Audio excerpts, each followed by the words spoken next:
Good morning. Welcome into Hurrdat Sports Radio, AM 590, ESPN Omaha, ESPN Tri-Cities, presented by Centris Federal Credit Union. That's DB. I'm Ravi Lulla.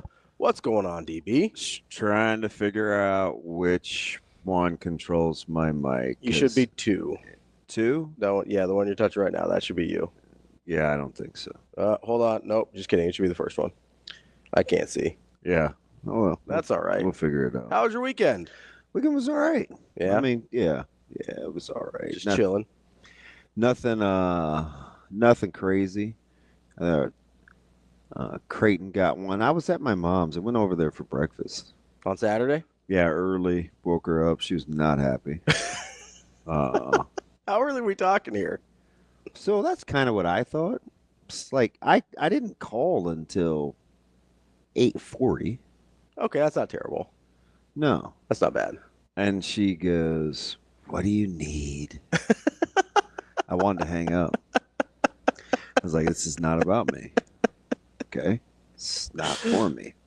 No, so I watch Creighton. Are you kidding me? I watch Creighton over there. Then I was fully prepared for Saturday night, so that was no big deal. Yeah. Was glad in the meantime that Carolina found a way to not No big deal. lose to North Carolina State. Always a plus. And then for whatever the reason, I was anticipating Nebraska Purdue, even though You thought it was going to go bad? no, well, not that bad. Sure, My yeah. man AA Ron did. He texted early because I think he just got back from ice fishing. I think he was about to put a prime ribber in. He's like, "Man, I feel an ass whooping coming." I was like, I don't know how I feel about that. I didn't feel it coming. Did you think the line was high? But about, pardon? Did you think the line was high? 8? 8.5, 8? I didn't think it was high enough. Okay. I thought it should be about 10 or 11. Okay. So that wasn't an indicator of like, Vegas thinks it's going to go worse than I do. No. Okay. You thought that was a lot? No, I was just curious. Yeah, I thought I was like, they want you to take the bait? I thought it was about right, honestly. I thought it was close. I would have made it probably 10, 10 and a half. Yeah. I could have made it 20 and been good. I could have made it 31 and been good. Could have damn near made it 40 and been good. So, like, it was all right. I was pretty disappointed in the NFL, though. Yeah? Yeah. Just the overall quality? Was just not good. It wasn't good. And I think sometimes announcers can save it. Sometimes they enhance the muck. I can't believe, like, generally speaking, and I probably should get to local basketball first, but that's okay. We'll get to it. Generally speaking, people can't be happy with Brady. I wouldn't imagine. It's gotten. He's worse. You and I were talking about this with Maddie DeMarinis on text. He has gotten worse. Yeah, like I think maybe you just say, hey, finish up the interview with the Raiders thing. Like, go do your thing. And yeah, but they're paying him so much money, they want him on the playoffs. Right? I don't know. You know what's wild to me? I think you got to flip flop Olsen. Olsen's definitely better. It's not even close. Like Olsen was better last year. Olsen's good. And I don't love Gio, but he's significantly better. He's pretty good though than Brady. There's a decent amount of evidence, just like people have done kind of studies on it. I don't know why they pay color commentators at the NFL network level what they do, because Brady's making like high 8 figures a year. Yeah, that's a lot. Right? And the statistics and ratings will show you it doesn't matter who's calling the game. I understand. I Bills and Broncos fans got Romo in all his glory.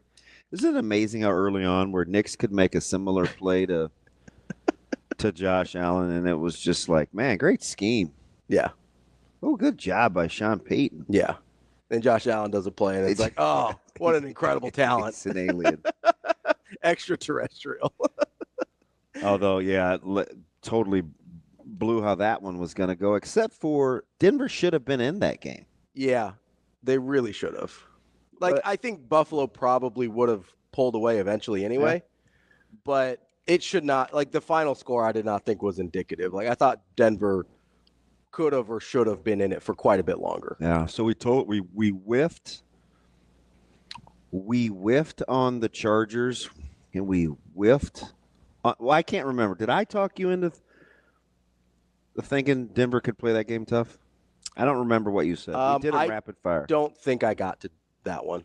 Okay, so I whiffed, but nailed the Commanders. Yeah, nailed Washington. Nailed the Ravens. Yeah. Hit the Eagles. Yep. Oh, can we talk about Jordan Love for a second here? You might end up being right. I feel like I am. I feel very vindicated. Well, I know listen, short sample size still. He still did something yesterday that he hadn't been doing for a while. Yeah. I mean, he had gone 175 in a row without a pick. And the play Slay made was incredible. Yes, but I missed it the first time around because I was at wrestling, so I didn't get home until 5. I also don't know, to be fair, I don't know if I'm looking for him to be bad because I want to be right. So I'll see, maybe I'll read into things that it's like, oh, that didn't get picked off, but I thought I thought the play Slay made, I didn't really fault Love on that. No, I don't either. But there's also some where I do fault Love that don't turn into turnovers. Oh, yeah. Right? Where I'm like, I don't like that throw. I think that's a bad read. There's a lot of that stuff, too, that doesn't end up looking like 0 touchdowns, 3 turnovers, right? So, and to be fair, I don't love Jalen Hurts. And it's not like he had a crazy game yesterday. Gosh, they're a weird team. Shouldn't they? I want to say they're pretty good. I just don't feel like they are. Should be better. I just don't. I think they're good. That's the sense I get. It feels like they should be better. It always feels like they're kind of stuck in second he gear. hadn't played in a while, so maybe there was a little rust. But I do get the sense that maybe they're protecting him a little bit. No, they do. The Eagles should just be better. Yeah, it feels like they should be. It feels like they're always kind of revving their engine but never taking off. Yeah. And I don't know what that is. What I do know is at some point, maybe it's a Jordan Love thing, maybe it's somebody else. At some point, people are going to be like, hey, maybe we shouldn't pay these quarterbacks $50 million when we don't know what they are yet. It's strange, though, because then I look at, and even though I thought the Commanders would win, I felt like Tampa should have won that game. In the game, yeah. Beforehand, I thought Washington. In the game. That's what I'm saying. Yeah, in the game. Watching a game unfold, I'm like, oh, yeah. It's like, how? It felt like Washington stole it. How's Washington going to win this? Yeah, it felt like Washington stole it. And that, I don't know, I always feel a little weird about that. And Daniels is going to get the hype because he had the better stats, but Mayfield played really well. Except, he ate the fumble. He's like, that's on me, bad timing. I guess that's what he's going to do, but I think he only had 2 or 3 incompletions. Yeah, I don't know if that fumble's on him or not. I really don't. I don't know. He said he's gonna eat it. Yeah, he's like, that's on me. The timing was poor. I got to handle it. But I also wonder because the Commanders, teams in the they just don't want to take points. Yeah. Well, and we saw it's incredible with the Bucks timing. We saw later that quarterback sneak or that.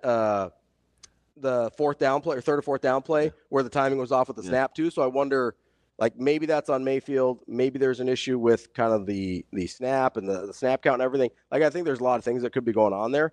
But you know what I thought yesterday during that game as I see a field goal doink off the upright and then sneak in? Hey, I wonder if Jaden Daniels had broken into the free if he would have taken the touchdown. If Dan Quinn would have been like, what are you doing scoring there? Well, I don't know if you know this, but Saquon Barkley got a lot of run for not ripping off the long run. Yeah, that's in different circumstances a little bit there. It's not a ball game. You're not trying to go get points. Yeah. A little circumstances a little different. Wow, that's just you guys are just going to go back and forth. Oh, I'm 100% never going to. I don't know why you just didn't. So what I would have said, because he made. There's some valid points both ways. I stopped listening at the NFL comp. You can't compare it. We're just talking about when to score, when not to score in games, and for one of our mutual associates online. And when his first analogy from the Notre Dame Penn State game was the Chiefs and Eagles, I stopped listening. Yeah, I watched a guy make a 57-yard field goal. What were we talking about in his sleep? And what were we talking about earlier this year? Where we're like, are 55-yard field goals just routine now? Yeah, people in the NFL, they just get out of bed and they just roll out and make 60-yarders these days. I mean, 44 yards in college, and you're like, unless you're cheering for the Pittsburgh Panthers, you're thinking, yeah, you get north of 40, and you're like, no, I don't feel good about this. Yeah, so I'm like, find me some it's just a bad analogy. It's a lot easier to kick field goals for these guys in the NFL. They're a lot better at it. Like, again, unless you're, the Chargers or typically the Broncos. You're a lot better at it. Or, I mean, don't worry. Jake Moody had plenty of issues this year as well. Don't need to. It's incredible. It really is. But no, it was. I wasn't a terribly compelling weekend of NFL football. Would have liked. I mean, it ended pretty well, but it'd be nice if we could save it today on the Monday night game. I hope it's good. I think the Rams are going to win. Yeah, I don't know yet.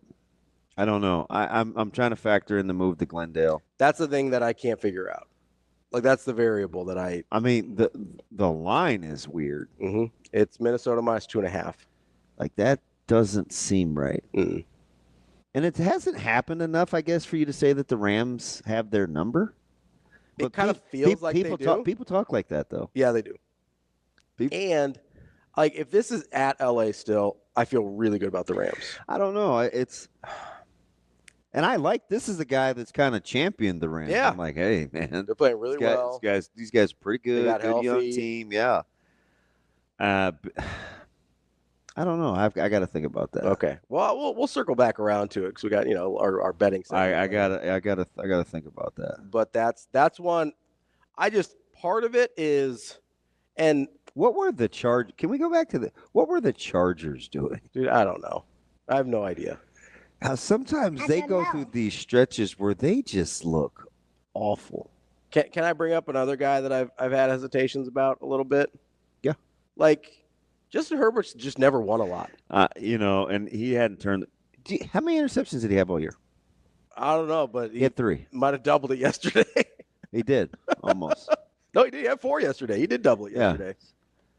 I mean, I don't even know who that guy was. That's a guy that hasn't won a lot. That's all I'm going to say. I don't know what to do with it either. He's so much better than that.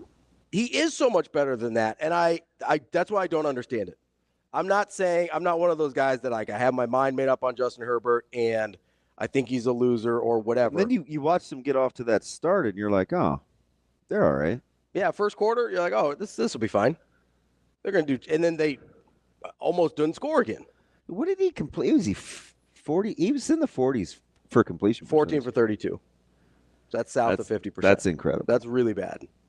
14 for 32, 1 touchdown, 4 picks. Couldn't run the ball. That's a dude that I have no idea what it would be about him because of his talent. Like, I don't have a good reason to be like, oh, he can't. I don't know. I know I would take that dude every day that ends in Y, though. So I would too. But then I look at it and I go, this dude just has not won a lot. And I don't know what to do with it. I was happy to see one of the – I still think he's a secret and maybe it's just because I've talked about him since he's been drafted by the Bills. Cook is really good. Yeah.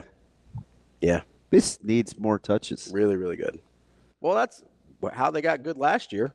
They gave more touches. Late, yeah. And they figured out, this Cook guy's pretty good. Buffalo running the ball from the running back spot makes them pretty dangerous.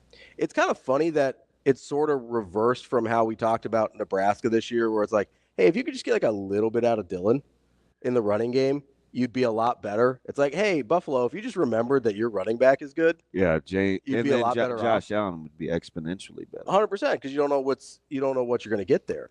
And you could keep him fresh too. He looks fairly fresh. It's interesting at this Cook or Allen. Allen. This stage in the season to see like it doesn't feel like he's taken the beating he has in other to have years. him dinged. But the AFC is going to be hectic. Yeah. I don't even know. I have no idea. I've said it all year. I still think the Ravens are the best team in the AFC. I would agree with you if it weren't for the Lamar playoff thing. I know you said that Like I've said that all year. 2 months ago. Right? I've said it all year. Yeah. My eyes tell me it's sort of like I still think the Ravens are the best. It's sort of like the Justin Herbert thing. 99% of the time I'm looking at it, I'm like, yeah, Justin Herbert's really, really good. And then it gets to something that matters. I was like, that guy doesn't win a lot. Yeah. I don't even know. I mean, sure, the Chiefs have the best player. Mm-hmm. He's not playing the best, though. No, not currently. But he had kind of a weird year. Whenever he gets ready, like, that's the guy that I would take over anybody else in America. Yeah. And to play with anybody. Yeah. Me, you, Shane. Probably still make it to the AFC Championship game. Like, he was going to make all those people better. Mm-hmm. But I don't know what to do with the fact that he's not playing the way we assume he plays, though. Maybe he just turns it on. They're really good defensively. They are really good defensively. So it doesn't sound right saying that, Mm-hmm. but I'm like, I think the Ravens are the best team in the AFC. Yeah, I don't have a good actual football argument for you. I just don't trust Lamar. I just don't know how you could hold the Chiefs to what you did last year in the playoffs, and you still couldn't win, though. Yeah. Like, you just go back and you couldn't have drawn that up any better for the Ravens, and they still couldn't get it done. Yeah. That's the thing that I can't get over. It's not just the Ravens and Lamar. It's also the exact opposite of that with the Chiefs and Patrick Mahomes, right? Like the Ravens will play games that you're like, oh, they're definitely going to win this, and they find a way to lose in the playoffs. And then you have the Chiefs that you're like, I don't even know how they're in this game, and then they find a way to win because of Mahomes. It's crazy. And I don't know what to do with that. Like that's the part of it that I can't figure out. And it's the same thing with Justin Herbert, where I go, hey, that's a really good football player, but I don't think he's going to help you win that much. I think they got Tucker figured out. Seems like it. I don't know. Yeah, it's kind of they I don't know. I just think. I mean, they're just hammering folks. They had some defensive lapses early. We think we've got that figured out. Yeah. Well, ask the experts. It's simply just moving a guy to free safety. Oh, is it that simple? You just I don't know. Move a guy over. The statistics are crazy. Like the last 6 games. Yeah. Since he's moved. Yeah. But early, like. For sure. But I just remember last year what made him good is that he could play everywhere. And that was the reason. So this year. That's what made him good. But but do you remember, though? Like he was this incredible chess piece you could move, and he was everywhere. And now that they're playing him more like kind of that traditional free safety. They're like sensational. And I'm a Kyle Hamilton guy. Yeah. So I'm not hating. Yeah, not at all. Not hating on Kyle Hamilton. I just think kind it's of weird. The narrative is yeah, fun. just whatever fits. Yeah. Well, I mean, maybe they needed more free safety this year. They do come across as the most complete team, though. I would say so. I mean, I look at the Chiefs and I have a lot of questions about everybody that's not Patrick Mahomes. Touchdown! Oh, I don't know. The defense is good. The defense is really, really good. They got offensively. I have they got the questions best about. front office. Yes. They have one of the best head coaches. They have the best quarterback. They have one of the best defenses. I meant on offense. I have a question about everybody that's not Mahomes. Yeah. Like offensively, I don't trust anybody on that team not named Mahomes offensively. Defensively, they're really good. You got to ride with Kelsey. Just because of history. Oh, man, please. He is playing better. Yeah. He started super slow. He's playing a lot better. That dude's a backbreaker. Totally fair. Whenever, he did. And honestly, it does feel like he sort of just they sort of just have him coasting through the first half of the season to be like, hey, big guy, like we'll figure these games out without you. Third and 6 must get. If Mahomes isn't running for it, somehow Kelsey's going to get it. And you're going to say to yourself, how do you turn that guy loose? Also, the chemistry between Mahomes. It's made up. That's how. Well, yeah, that's what I see. So the chemistry between Mahomes and Kelsey, it's like, hey, I know what route he's going to run, and then he just doesn't run that route. And Mahomes is like, don't worry, I'll find you. Yep. Which is, I don't know how you defend that. It's and apparently nobody else does either because no one's figured out a way. No. So who do you want to win tonight if you feel like, because you're going to get do you feel like you have the best remaining teams left? Probably. Yeah, probably. I wouldn't. You could convince me of Chargers over Texans as. No, I'm talking about in the NFC. Oh, in the NFC. Yeah, I think so. Yeah, I would say so. So you want Minnesota to win to get the best matchup? because nobody's going to have to play outside. Yeah, I do really like how the Rams are playing right now. Obviously, the Vikings have had a much better body of work throughout the season. Like, I don't know in this moment if I'm 100% sure the Vikings are better than the Rams. It's going to be Stafford. Is that crazy? No, but Stafford against the blitz, I believe. Don't quote me. Okay. I think he's top 3 in the league so far this year. Yeah, of QB efficiency. I'd buy that. So I wonder what Minnesota's going to do with him with, the famed pressure packages. Yeah. I don't know, but I really don't. I don't know what it is. Maybe it's just a Minnesota thing. Like, I don't want to get pinned down and for sure say that Minnesota's the best team left or the best team in that matchup. Like, if I'm taking right now, I don't know that they're better than the Rams right now. Yeah. I really like how the Rams are playing. Should be fascinating. It would be a shame for the Rams to go home after tonight. It would also not the Rams, the Vikings. So that's a good football for team. all the belly aching we did about the college football playoff seeding. Do we not act like the NFL seeding isn't just as stupid? Yeah. So we have a mutual friend that tried to do the NFL thing. Yeah. And you can't compare the model that's based on a league that's based on parity. Yeah. So I didn't like the college, and he was like, yeah, I mean, decent point, because he was giving me lower seeds to make runs, right? He's like, oh, even your boys. I'm like, yeah, no, you can't make that. Yeah, the NFL is vastly different from just the original intent to college, and a couple guys tried to be. I hope JD was trying to be funny, but see, he's snarky sometimes, so you can't tell. He's like, oh, you were complaining about blowouts. We got the 2 best games, and I was like, yeah, the 5, 6, 7, and 8 seeds. Like, they were playing chess the whole time.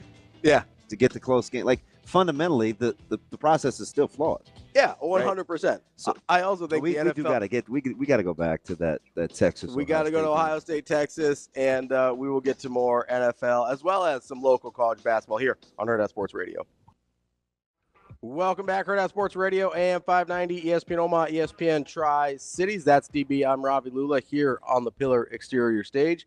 If you're driving to work this morning, make sure you have your eyes focused and straight ahead. It's cold out there, but keep locked in. Make sure you are paying attention. You got one job as a driver, that is to drive. Keep those hands warm, but make sure you're paying attention to the road. That's a message from the NDOT Highway Safety Office. DB, what up? How warm do you think Quinn Ewers' hands were on Saturday night? Friday night. He's so interesting. I don't know what to do with him. I mean, you watch him make the play, the little flip, the scramble. He didn't get any help early. Mm-hmm. None at all. He hung in there, kept making plays. Then when he had to make a play, it was like, that's not good. Felt real casual. Yeah, the body clock thing. I don't think it exists. It was incredible. Like, there was such a total lack of awareness on that strip sack. It was incredible. And I don't want to put it all on Ewers. I don't either, because the play calling was horrible. Oh, my God. What are we doing? But they're a 1st and goal away from That's a 1, right? 1st and goal from the 1. Yeah. From tying that thing up with a couple minutes left to go in that game. Mm-hmm. And not only do they not score at all, they end up the game being over. Yeah. Oh, yeah. All she wrote. I think the one that bothered me the most, I mean, I know it's really easy to say, hey, just like QB sneak it 4 times, which in this situation is actually valid, to be fair. Because not only would you likely score, you're not going to have a large negative play, and you're going to eat a ton of the clock that's left, right? And to put you in a position where, like, I don't know, if you're Texas in that situation, do you just go for 2 and go for the win if they had scored there? So I thought about that. I don't think so. Okay. Does it depend on how much time's left? I thought about that. I'm like, because there would have been, almost like a minute 30 maybe? Depends on how many plays it took them to score, but yeah. And how Ohio State's using timeouts. I don't know. I felt like I would have gone for 2, but because didn't it feel like Ohio State was better? Yes and no. For half that game, no. But at that point in the game, if you're at that point in the game and you're Texas, are you really wanting to play with Ohio State? I felt like Texas's defense had established themselves. Fair. I did. I'll buy that. I really did. Because I didn't feel like wasn't much happening outside of that screen. Yeah. That's fair. I mean, everything else was a struggle. Mm-hmm. And we kept talking about the penalties for Ohio State. And they were driving me crazy. I'm like, are we really going to act like Texas has had 3 drops? Mm-hmm. You missed the PI on third down where a guy was clearly grabbed. Mm-hmm. And you're mad about a hold and the fact that Henderson hit a guy in the face post-play? Yeah. One isn't any more self-inflicted than the other. No, I wouldn't say so. I was like, Texas hasn't helped themselves out any. No, they didn't. And I don't think they did yours any favors. I can't. So you watch him, and that might have been the first time a lot of people have watched him for a long time. Fair. The mechanics are surprisingly kind of poor, aren't they? I think the elbow dropping down and the push. Yeah. Remember, this was a guy that was super highly touted. And the internet sensation. Yeah. Coming out, right? Yeah. He had the fire hose. Well, and he reclassed to go make money at Ohio State, came back to Texas. Like, he was a dude. He was one of the guys. And he played a lot of that game without Golden. Mm-hmm. About the middle half. Yeah. Basically. Yeah. But no, I like if you watch him and you hear. Did I feel like Ohio State was the better team at that point? Because that's your answer on whether to go for 2 or not. Were they playing better? I don't really know if they were playing better. Okay. So then maybe you don't go for 2. Usually in that situation, and I know it's hard to have. I probably would have gone for 2 because I want the game over. Yeah. But so that's kind of. I don't know. That's kind of what I'm saying. I do the same thing in basketball, right? If I'm not saying, hell, this team's better than me or whoever, but if I feel like somebody. Like, I feel like I'm lucky to be in the moment, and lucky's probably the wrong word, but fortunate based on how the game's gone. If I feel like that's you're going to shoot your shot. Yeah, I'm going to be like, hey, we have an opportunity to win it right here. Let's take that shot. Because in my mind, extending the game under those circumstances does not benefit you. I had a sense he was probably going to go for 2. That's why I liked, you go all the way back to the Boise State-Oklahoma thing. That's why I like Boise State going for 2, because it's like, hey, we're probably not supposed to be here. Let's take our shot and leave it in our hands rather than having someone else. Didn't you feel like they felt like Boise State, though? I don't know about that analogy. They felt they kind of were already playing with house money, which I hate, but. Yeah, maybe that's what it was me. Somebody said that again today last night about Notre Dame and Ohio State. And I was like, why? Don't tell that to Notre Dame. Yeah, I don't think Notre Dame thinks they're playing with house money. I don't. I think they think they're supposed to be here. I guess 5.5 during the game online with somebody. 9.5 seems like a lot. Yeah, it's down to 8.5. Is it? At least it was last night. So it's come down a little, but what is this? Ravens Steelers? I still thought that was too much. 8.5 still too much. No, you're exactly right. For Notre Dame. Yeah, I think Notre Dame is going to win that game outright. So I mean, I've said that the whole time, that Notre Dame was my national champion. So we're this far. I'm not gonna. That's your deal, and you're sticking to it. Yeah, I'm not gonna bail on it now. I'm just glad we're not gonna have any concerns about even a poser SEC team winning a national championship this year. The stats in this the even-handedness of these stats in the Ohio State Texas game are astounding. Yeah. So net yards. How many net yards do you think Ohio State ran for? The long one was a screen pass, so that's not in there. Let me ask it to you this way. What back do you think ran for the most yards? Henderson. Okay, how many yards do you think Henderson had? Not a ton. 42. I was going to say 48. He had 6 for 42. Wisner had 17 for 58. So just true running stats sans the sacks. Mm-hmm. Ohio State was 24 for 101. Texas was 29 for 97. Whew. Does that seem about right as you're watching that game? Yes. Running? It seemed like Texas had better success running the ball than that. Yeah. Especially in the second half. Yeah. It seemed like it. In the second half, it did. Yeah, I would say so. The second half, it seemed like. I was like, ooh, Wisner's kind of getting busy. They don't really have an answer for Blue. You know what I mean? Like, that's kind of what I was thinking. It felt like they could definitely run it if they wanted to. That's sort of how I felt. Yeah, and, obviously the 4 sacks killed Texas. He kills the overall numbers, yeah. But, I mean, he threw for almost as many yards as Will Howard. Yeah, I will say. One more touchdown, and it wasn't a screen. That's true. I will say Howard, especially the last 2 games, has made some throws that I didn't know he was capable of. So it's interesting because I'm just following on social media. Now I'm hearing it's probably 60-40. Mm-hmm. The thing on Howard is, are we sure he's that good?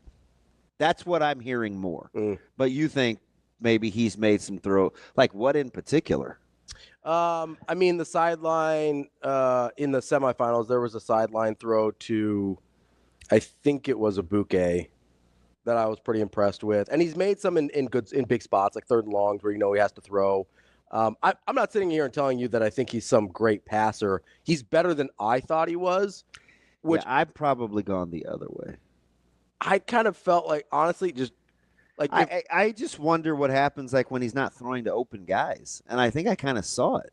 Well, I did want to bring up the Jeremiah Smith of it all from Friday, because how many times did we talk about like, hey, like maybe you just pay attention to where that guy is and you'll be okay? I really liked what Texas was doing on the back end. Yeah. One underneath, one over the top, every single time. So if you pay attention to where the good wide receiver is, it makes it harder on him? Yeah, and I guess Tate was going to be the guy that was going to have to beat him. Yeah, and he couldn't. What? Almost. He had some clutch catches. Not bad. He doesn't look like a natural receiver, does he? No, I don't think but so. He beat 80% of the country's ones. That's DB. That's the embarrassment of riches Ohio State has. I'm Ravi. We'll set up the show coming up next here on Hurrdat Sports Radio. Welcome back. Wrapping up hour number 1 here on Hurrdat Sports Radio, AM 590, ESPN Omaha, ESPN Tri-Cities. That's DB. I'm Ravi Lulla here on the Pillar Exterior stage. DB. Hi. I don't know. I'm thinking about this Will Howard thing the whole break. Why? Did I throw you for a loop? Yeah, because I do think I'm just the opposite. Based on what I saw at Kansas State, I did not think he'd, even with better receivers and guys running so open. I remember, I don't forget anything. Yeah. I do remember you were kind of trumpeting Mm-hmm. just because you're the best quarterback in the portal, does that make you good? Good. Yeah. And you were using Will Howard, the best QB available, and you were using Will Howard. Yeah. And I don't. And we talked about like a couple guys in the portal and what it means to be highly coveted versus being good. Yeah, people being like enamored with Tyler Van Dyke, and it's like you watched him in Miami since his freshman year because it's been kind of. So I mean I know he had a long way to go to prove something to you. He did, and I'm sitting here and I'm. I wasn't. I looked it up over the break to make sure I wasn't imagining how mediocre the passing stats were at Kansas State, and they're just as mediocre as I thought they were. Didn't have a high completion percentage. He was better. Obviously, his last year was his best year, but just kind of a lot left to be desired as a passer. Now, you're right. He has guys running open pretty much all the time at Ohio State, and that tends to help a lot. But I also know we do this misnomer all the time in basketball and in football where it's like, oh, this defense is really bad. We're going to score a lot of points. Well, if your offense can't execute, it doesn't matter how bad the defense is, right? Like if your quarterback can't throw, it doesn't matter. Unless you're in West Lafayette. Correct. But like if your quarterback can't throw, it doesn't matter how open the receivers are. And I didn't know if that was the issue with Will Howard. Yeah. And I've been – maybe it's because my bar for him was so low. I still think – I mean, he's a 5th, 6th round draft pick. Yeah, I don't think he's any – I'm not trying to say he's a day 2 guy. But I don't know if I'm more convinced after – maybe my bar for him was just so low that he cleared a very low bar. And I'm like, oh, okay. And I think for me, I might have been just the opposite. Like if I'm processing this out loud, you just thought he was better than I did from the jump. Yeah, which that makes sense. But now I'm like, I wouldn't say he's holding them back. I did feel like, remember I was kind of making light of, is Ewers now the reason for the treason that they can't win? Mm-hmm. I didn't think it was going to be his accuracy. I didn't think it was going to be the lack of his pocket presence that was going to cost him. You thought it was going to be accuracy. Yeah. Yeah. His pocket presence a couple of times. That third set, he looked like Shedeur back there, just chilling. So the first time he flushed himself, and he kind of did like that little, he kind of just ducked as opposed to just stepping up where they had room. I was like, oh boy, this might be a long night. You know what? But he snapped out of it though, which is what he does. You know what it kind of felt like is, and maybe you know way more about this than I do, but it felt like he's a guy that was almost working through like a pressure drill and not actually playing football. Like a lot of times it feels like he falls into that, right? Where it's like, okay, I see this. You ever watch Russell Wilson? Yeah. Where he fake flushes himself, and it's like it feels like he's going through a drill. Yeah, like he was shadow box for too long. Yeah, he just did the same rhythmic moves. Like, who was that guy that was always running through the pro days? George something, the quarterback guru. He's like chasing you with a broom. It felt like Quinn Ewers was like, "Oh, here comes the broom. I got to flush." I still think Texas was significantly better than the national media thought. I'll buy that. The broadcast was disturbing early. The first half was really bad. Yeah.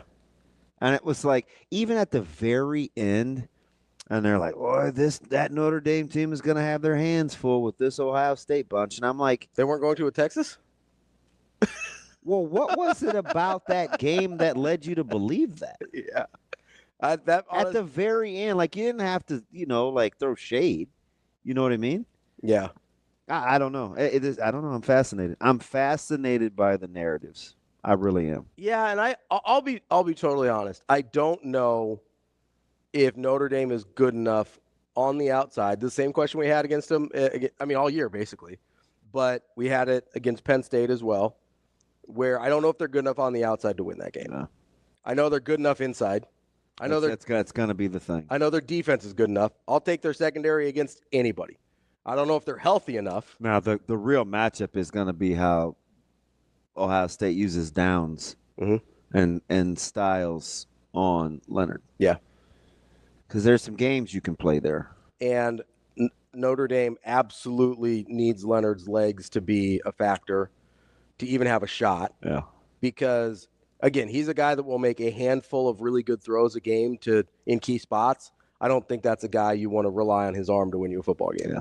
That was not Shane's looking at him. It was not shots fired about Nebraska's loss to Purdue. Fudge. Let's talk to Nate. Nate wants to talk a little. I thought it was shots fired. No, you just can't. If you're going to be a defensive team, you haven't guarded anybody for 3 halves. I thought it was shots fired about Wilson. Russell Wilson's got to go. I know. So I know you were watching the game, so I didn't want to bother you too much. Listen, I put the phone up Saturday. There's a couple coaches. I didn't even get back. Oh, man. But so I sent in our group with Dean Marinas. I sent a text that said, like, Russell Wilson at this point of his career is like watching your buddy golf, right? He's gonna shank like his throws. That goal line when they started at the 1, I think, and it's 2nd and 9. And he's got a wide open tight end underneath and just like turfs it. And then on 3rd and 9, throws a seed up the seam. And it's like, okay, my buddy's going to shank it into the woods. And then he's going to hit an incredible approach shot out of the rough and get himself back in play. And then he's going to just completely biff the chip. And he's going to make a 20-footer to save par. That feels like the Russell Wilson experience. Russell Wilson, what did you do? The whole RP Ryan sent me like what do you call them? The AI generated stuff and all the like the memes between Wilson and Tomlin. I mean, just out of control. Oh, the interviews out of control. Yeah, but I mean, you got to put up with it. What happened? If you're the Steelers right now, 300 yards on the ground. If you're the Steelers right now, and I know Russell Wilson doesn't fix or I know a quarterback doesn't fix the 300 yards on the ground, but if you're the Steelers right now, would you trade your first-round pick straight up for J.J. McCarthy?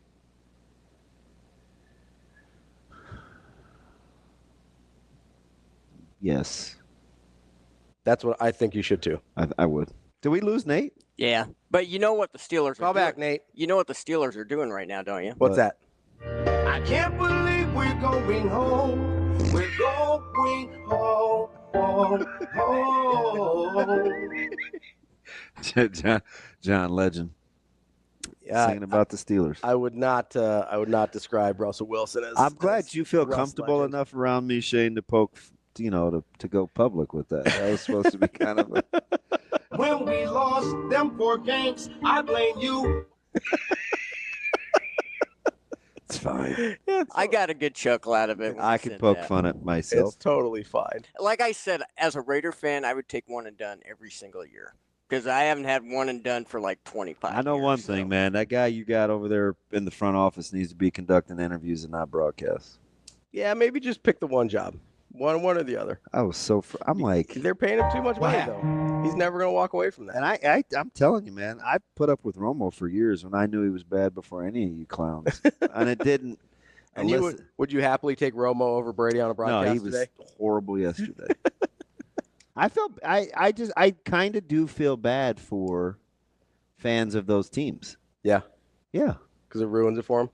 I mean, unless you're like if you're like KP, like Ken, he's a huge Bills fan. Mhm. So when Romo does a Bills game, I mean, he's going to fawn over Josh Allen. Sure. So that's probably fine. Yeah, you but, can listen to it. Doesn't bother you. but like for 98% of the other people that Romo doesn't single-handedly Not having seem to be enamored with, not having a great time. it's tough. Yeah. I mean, he's drawing up these little intermediate shallow routes, and Cortland Sutton hits one outside the pocket, and it was on a scramble from Bo Nix, and I mean, it was along the number, so clearly not intermediate. Now he had to cross the middle of the field, so technically, Tony, you were right about middle of the field drag routes. Yeah. But anytime you run crosses, You're gonna cross. you have to cross the middle of the field. He goes, well, it was right through that area, like I just said. And I'm like, It's the key point of cross. You got to cross. how something. about the play Bo Nix made, though? Yeah. The scramble, the throwing it on the run. I know it all was scheme. Allen It's X, all scheme. but it wasn't Josh Allen. So we had to go back to the play design. It's all scheme. I'm Sean like- Payton, I'm like, genius. fudge. Sean Payton, genius. Talk about a punchable face, though. Who? Sean Payton or Tony Romo? Payton. Yeah. He He looks so smug all the had time. some looks. A couple guys came to the sidelines, and I was like, "Ooh, I feel Like, I- are you going to punch me in the face? I feel like that you're gonna looks- smack that guy. that looks intense. That looks very, very intense." He seems kind of like a tough hang. Sean Payton? Yeah. Yeah, I don't know. He's had some doozies at press conference. He's pretty matter of fact. Yeah. He's. What if he said what Mick Cronin said? I don't know. Did you see how UCLA played? Not good. My man did pull a Coach Dale though. Yeah. He threw me out. Hey, I mean that was kind of innocuous. Yeah. Like, did he want to get run? It kind of felt like it. Maybe he said some magic words. Because they were kind of in that deal. I was like, oh, they may have a pulse, and then all of a sudden it went from They 6 to 16. They did not have a pulse after that. Yeah, Hey, can't be the hungriest dog in the room. knock it off. Coming up next, we're going to talk to Sam McKewon from the Omaha World Speaking Herald. of Nebraska ball, We'll get to Nebrasketball and all that good stuff with Sam, see if his Bears are going to hire a head coach. We will also talk to Will. just keep throwing names out there. Pete Carroll, that's the latest one. That'd be a great hire. I actually think so, too. Will Backus from CBS Sports going to come up at 9 to talk some national college football as well. That's CB. I'm Ravi Lulla. It's Hurrdat Sports Radio. Kicking off hour number 3 here on Hurrdat Sports Radio, presented by Centris Federal Credit Union. That's DB. I'm Ravi Lulla. We are joined now by Sam McKewon from the Omaha World Herald. What's going on, Sam? Sam, you there? I am. How are you doing, Sam? Good morning, Sammer. What's up? I'm good. How are you? Hanging in there. Hang in there. How's the Great. how's the weather? Gorgeous. Does your snow melt? Pretty much. Okay. Not all of it. Yeah, But, yeah, about we didn't 85%. even get any, Sam. Is Dusting. that not mind-boggling? Dusting. I know. That's what it was, a tiny little band. It's that whole closer to the sun thing, you Lincolnites, you. That's right. Hey, so I want to get to Nebraska basketball here in a second, but I'm trying to pick your brain here on, are the Chicago Bears going to hire anyone anytime soon without any sort of feedback on what's going on with the front office? Can they hire anyone anytime soon? Well, I think there's guys that take the job. So in theory, yeah, they absolutely could. On occasion, you'll see a franchise hire a coordinator like a Ben Johnson or an Aaron Glenn before their team is out of the playoffs. That happens. That's happened a couple of times, but sometimes it can take a little longer. Obviously, they want to pursue all options. And, Kevin Warren, who's kind of running the search. Ryan Poles is the GM, but Kevin Warren has cast an intriguing wide net. Apparently, Poles doesn't love the infrastructure as it stands with his boss. So I don't know. Poles seems like he's pretty good at his job. I kind of let that guy do his job.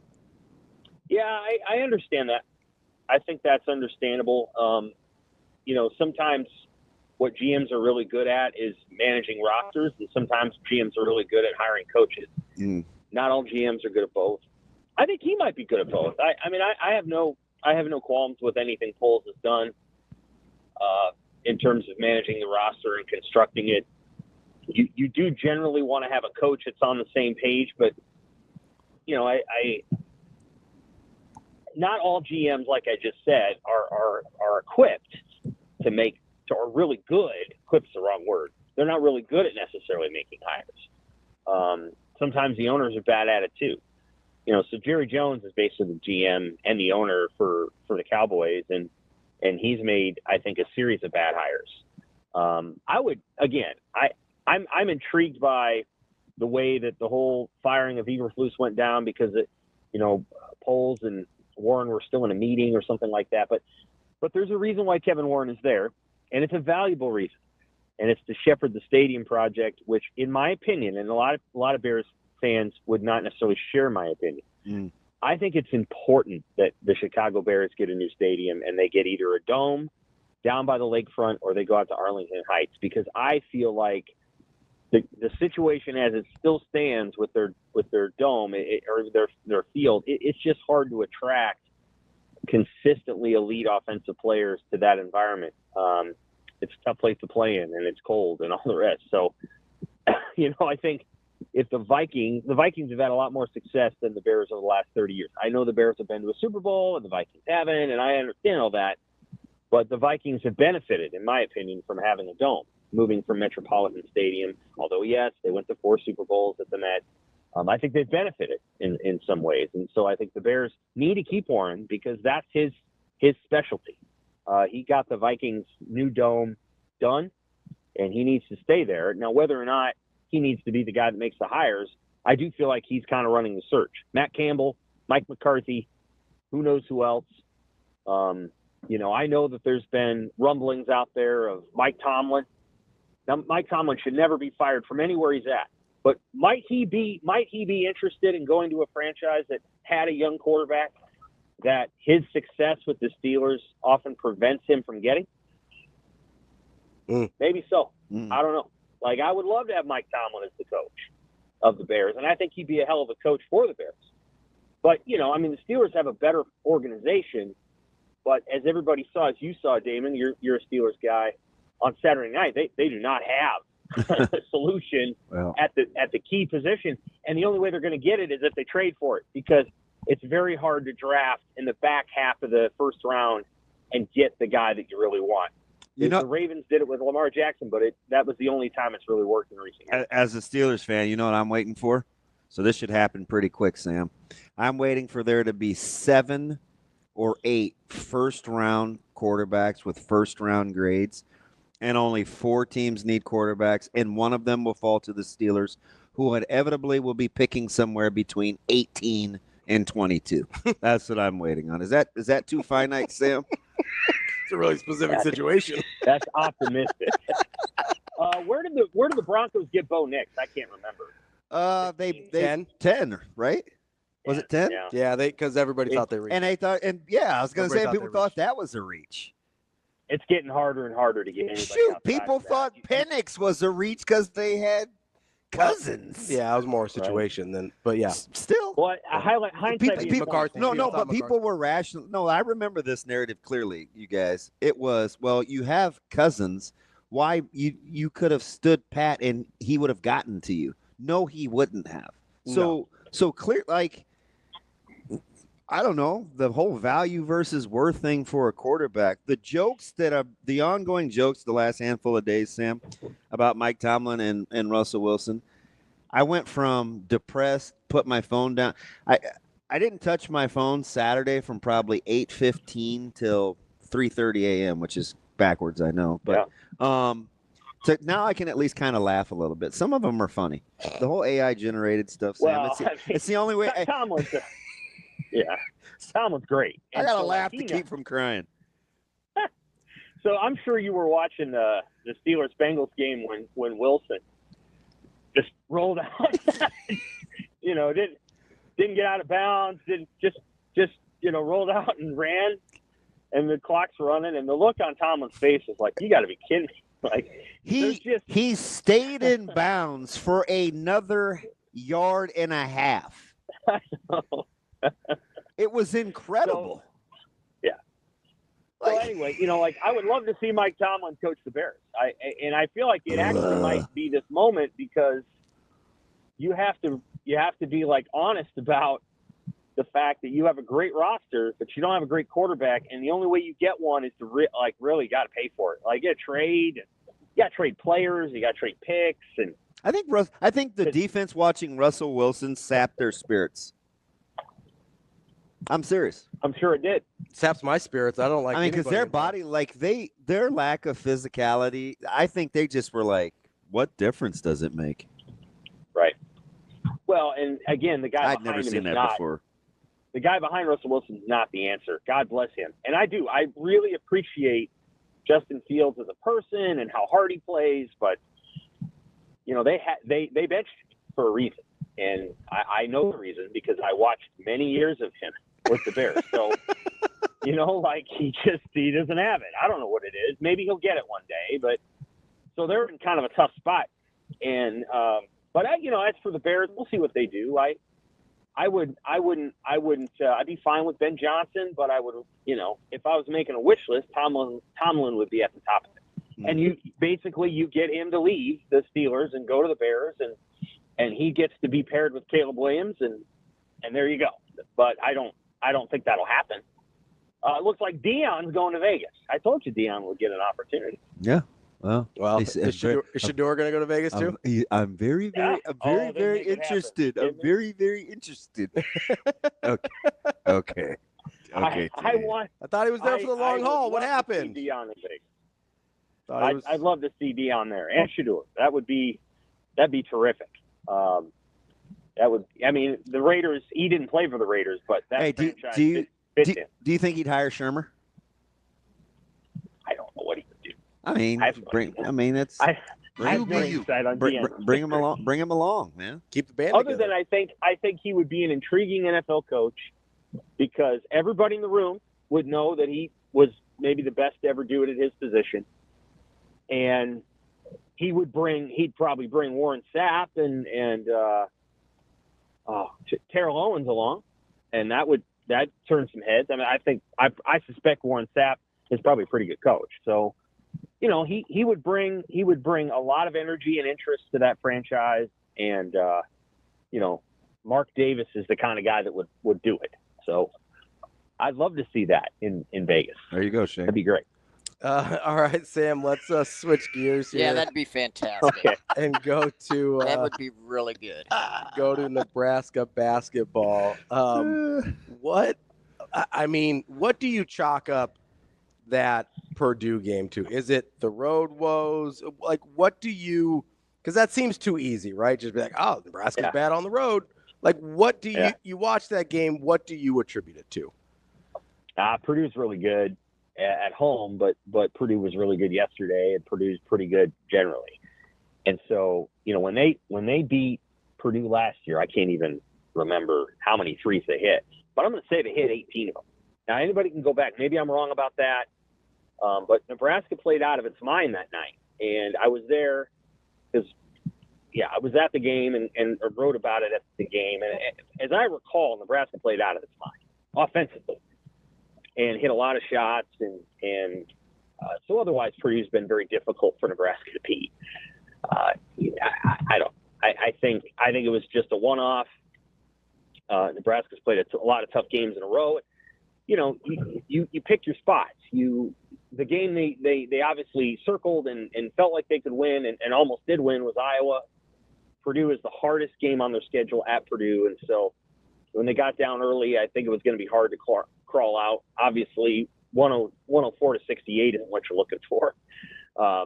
You'd like 85-68, but they got to turn the page real fast because they're going to play a team on Thursday that, unless they beat UCLA tonight, is winless in the Big Ten or close to winless.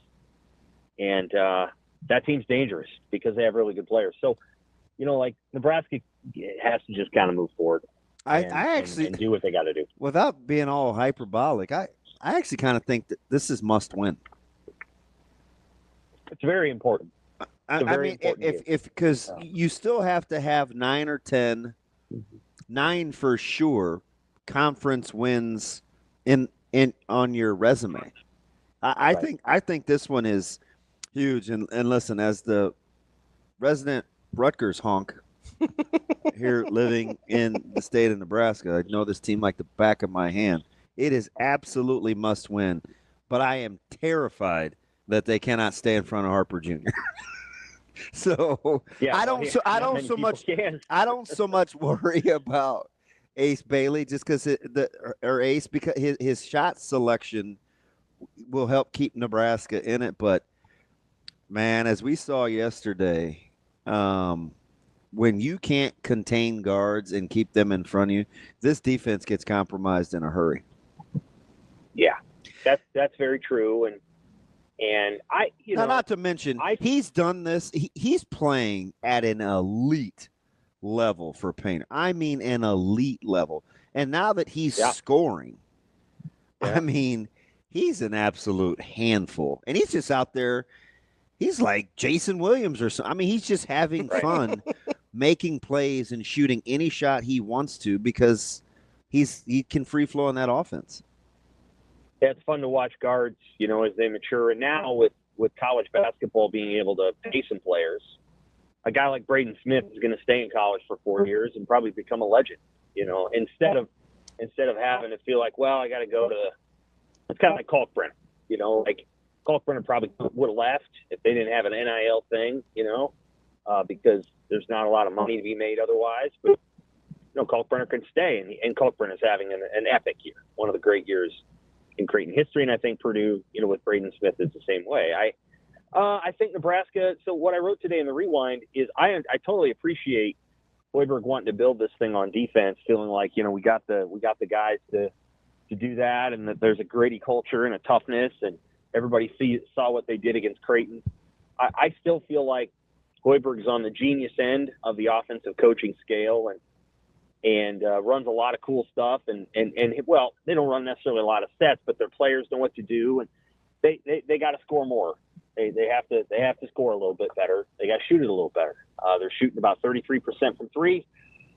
His NCAA tournament teams have never shot poorer than 35.7% from three. So they got to maybe shoot the three a little bit more.